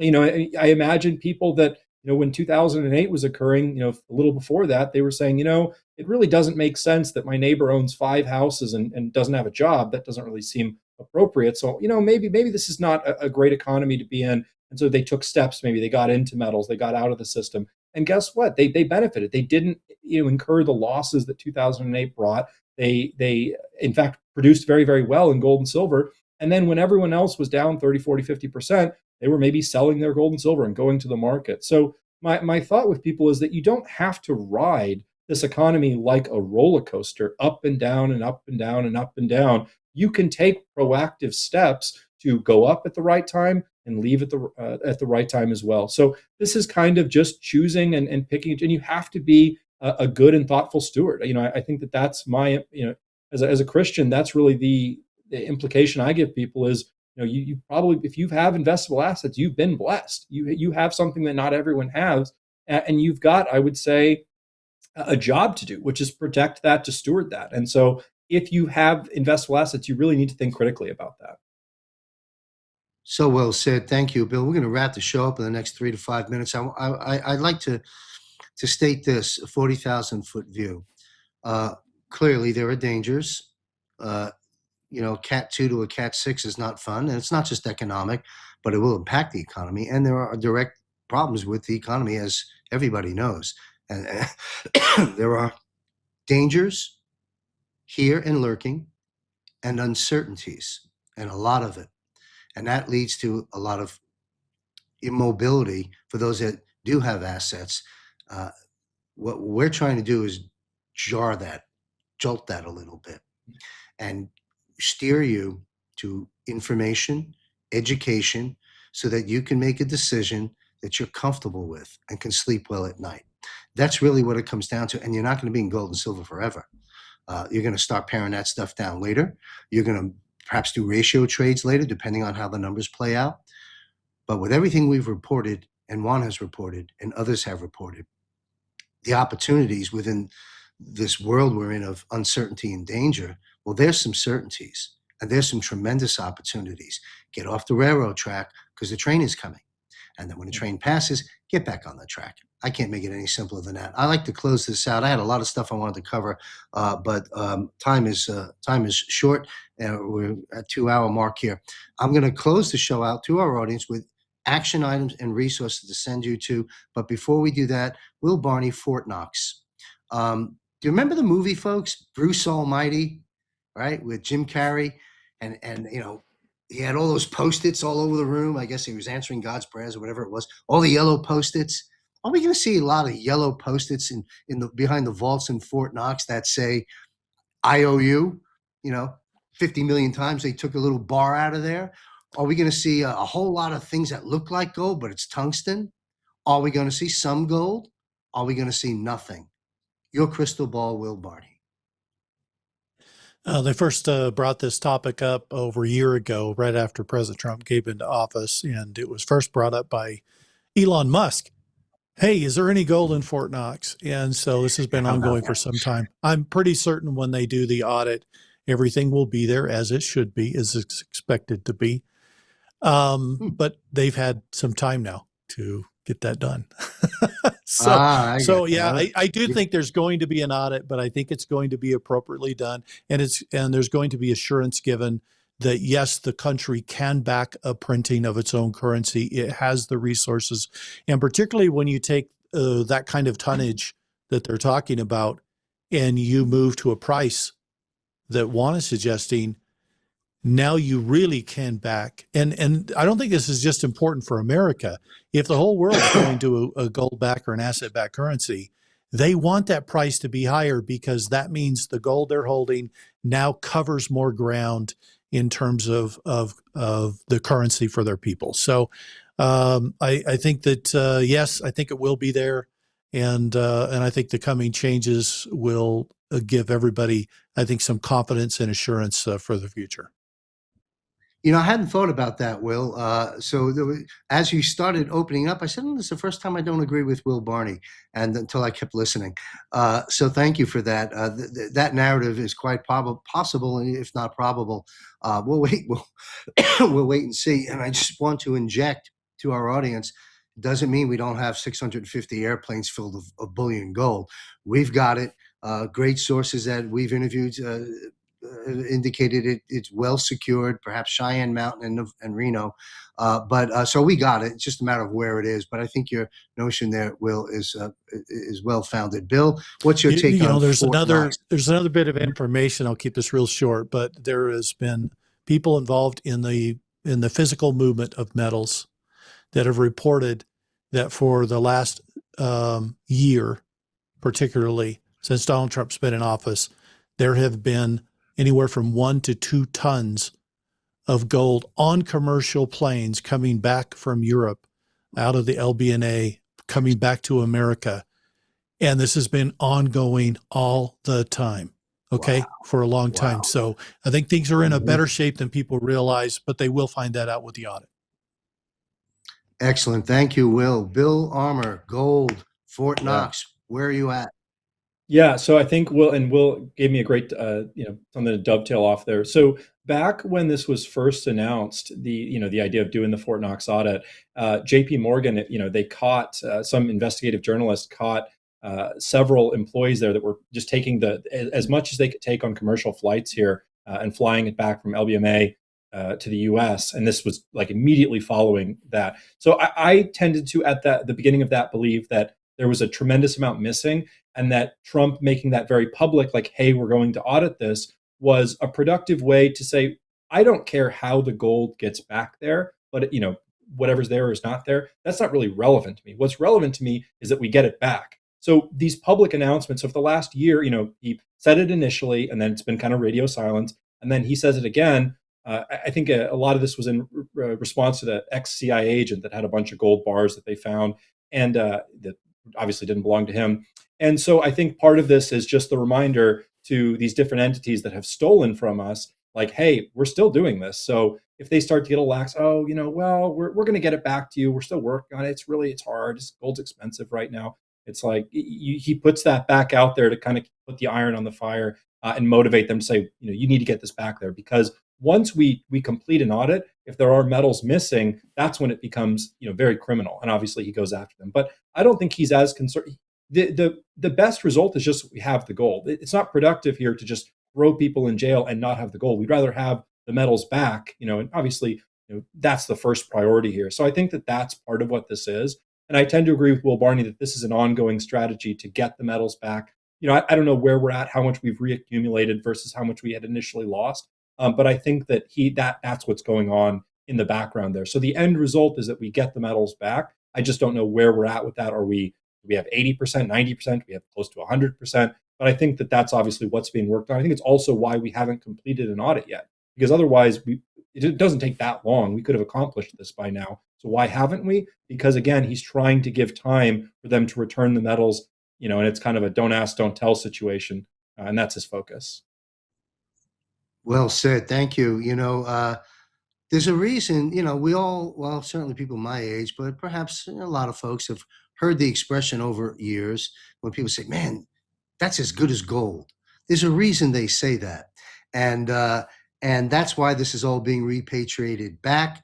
Justice is being served, executive orders, law of war manual, presidential executive appeals, and all of these things are making all of this, of course, lawful and constitutional.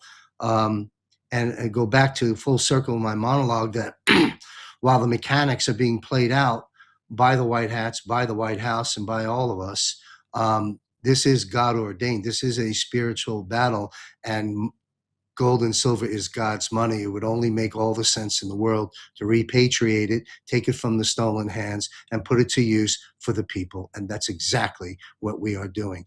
Next episode, I'm making an idea to one of my producers. Sandy, you're listening. Make a note. I'd like to talk with you about this. I want to do a dedicated episode, the lion's share of it, in the GFR. I want to talk about wallets, hot wallets, cold wallets, LLCs. What the heck does all this mean? Hey, Will Barney just said 2 hours ago, we've been here a long time, guys. He said 2 hours ago that the QFS isn't open for business for us, but yet people are telling people there are, and people are losing their money. Web3 blockchain for maximum security.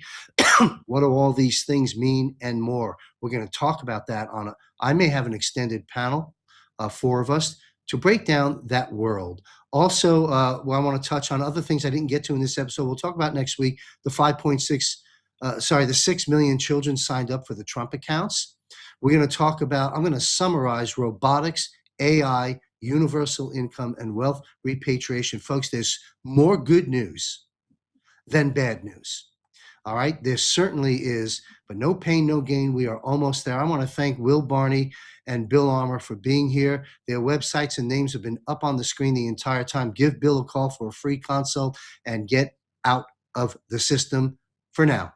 And Will Barney, EnochGS.com, learn what that's all about. This is a big deal. It's extremely important, especially with the repatriation of wealth coming in as we begin to put forward our humanitarian projects. I want to thank my 2 esteemed guests. Thank you all very much. We're going to skip everything else to my producer. Time is out. We'll be right back after this important announcement. Thank you, gentlemen. Your hard-earned assets are under attack and may be in harm's way. Many people are confused, thus concerned about what is going on with the currency, the markets, and the economy. A great change is underway. With the private wealth coach consult, of which John Michael Chambers discusses in greater detail in Module 10 of the Wealth Coach University, you can break through procrastination as you become informed, empowered, and connected. JMC has created a system whereby you can avail yourself to a team of like-minded professionals to help you navigate this unprecedented minefield and meet privately with John Michael Chambers. The Wealth Coach University was launched based upon years of experience as a successful former financial advisor to help you, Goots, get out of the system. Hello, this is John Michael Chambers. I retired after nearly 15 years as an independent financial advisor in 2008 to heed a higher calling. My biography can be accessed by visiting wealthcoachuniversity.com. I know what goes on behind the scenes in the world of Wall Street and investments, as well as having my finger on the pulse of the global financial reset of which we are presently engaged. Let's discuss the Wealth Coach Consult. I am not a financial advisor, and I do not give specific financial advice, nor can I assist you in the repositioning of your assets. I will, however, provide answers to your questions to the best of my ability and provide a high-level analysis of you and your situation. At the conclusion of our consult, if one is prepared to take the next step and begin repositioning assets to GOOTS, G-O-O-T-S, get out of the system, I will make available to you the appropriate individuals in my resource network. In the financial world, these are licensed, seasoned, patriot professionals that can assist in this area and to help you get from where you are to where you need to be as soon as possible, both confidentially and with confidence. Visit wealthcoachuniversity.com. By doing so, you gain access to the 10 free educational video PowerPoint modules. Then schedule your Wealth Coach consult with me today. I do look forward to speaking with you. It's time. So that's action item number one, because action does change things. Visit wealthcoachuniversity.com. Avail yourself to the 10 free video modules. Some of them are 5 minutes long. The longest one might be 20 minutes. Check them out, wealthcoachuniversity.com. Number two on the action item list, visit jmcbroadcasting.com. Click on Library of Truth on the navigation bar and gravitate. There's all kinds of categories: Save the Children, Robert David Steele, all different issues, the free speech that we're facing. Click on the economic tab. All kinds of third-party documentaries and shows from other people that are very, very valuable. Some evergreen information, extremely important. Number three action item, Brandon Clark. Next week, he and I are launching a series. It'll go on for 6 or 8 consecutive weeks, and it'll conclude. It's evergreen information for retirees. People have been asking me, I'm retired, I'm worried about this, I'm worried about that. What am I going to do? Strategies for retirees, Brandon Clark, triadretire.com, and I, your host, will be breaking down 2 things. Number one, how you can participate in stock market indexed returns with zero downside risk, good for retirees. And number 2, how you can secure a guaranteed income that you can never outlive for the rest of your life. Strategies for retirees coming soon. Brandon Clark. If you don't want to wait, give him a call. Go to triadretire.com and you'll be able to access him there so you don't have to wait for the series to launch. Bill Armour, of course, my guest and good friend, acquiring gold and silver. Talk about he can help you with asset transitions, liquidations. They hold your hand through the entire process, but get the information. I said it's a buyer beware market earlier. It is, and Bill will make sure that you don't step on any of the landmines when you're making this transition. Not all metals deals are created equal, and not all metals are created equal. And lastly, as you just heard in the promotion announcement I just ran, you can access me on a very limited basis.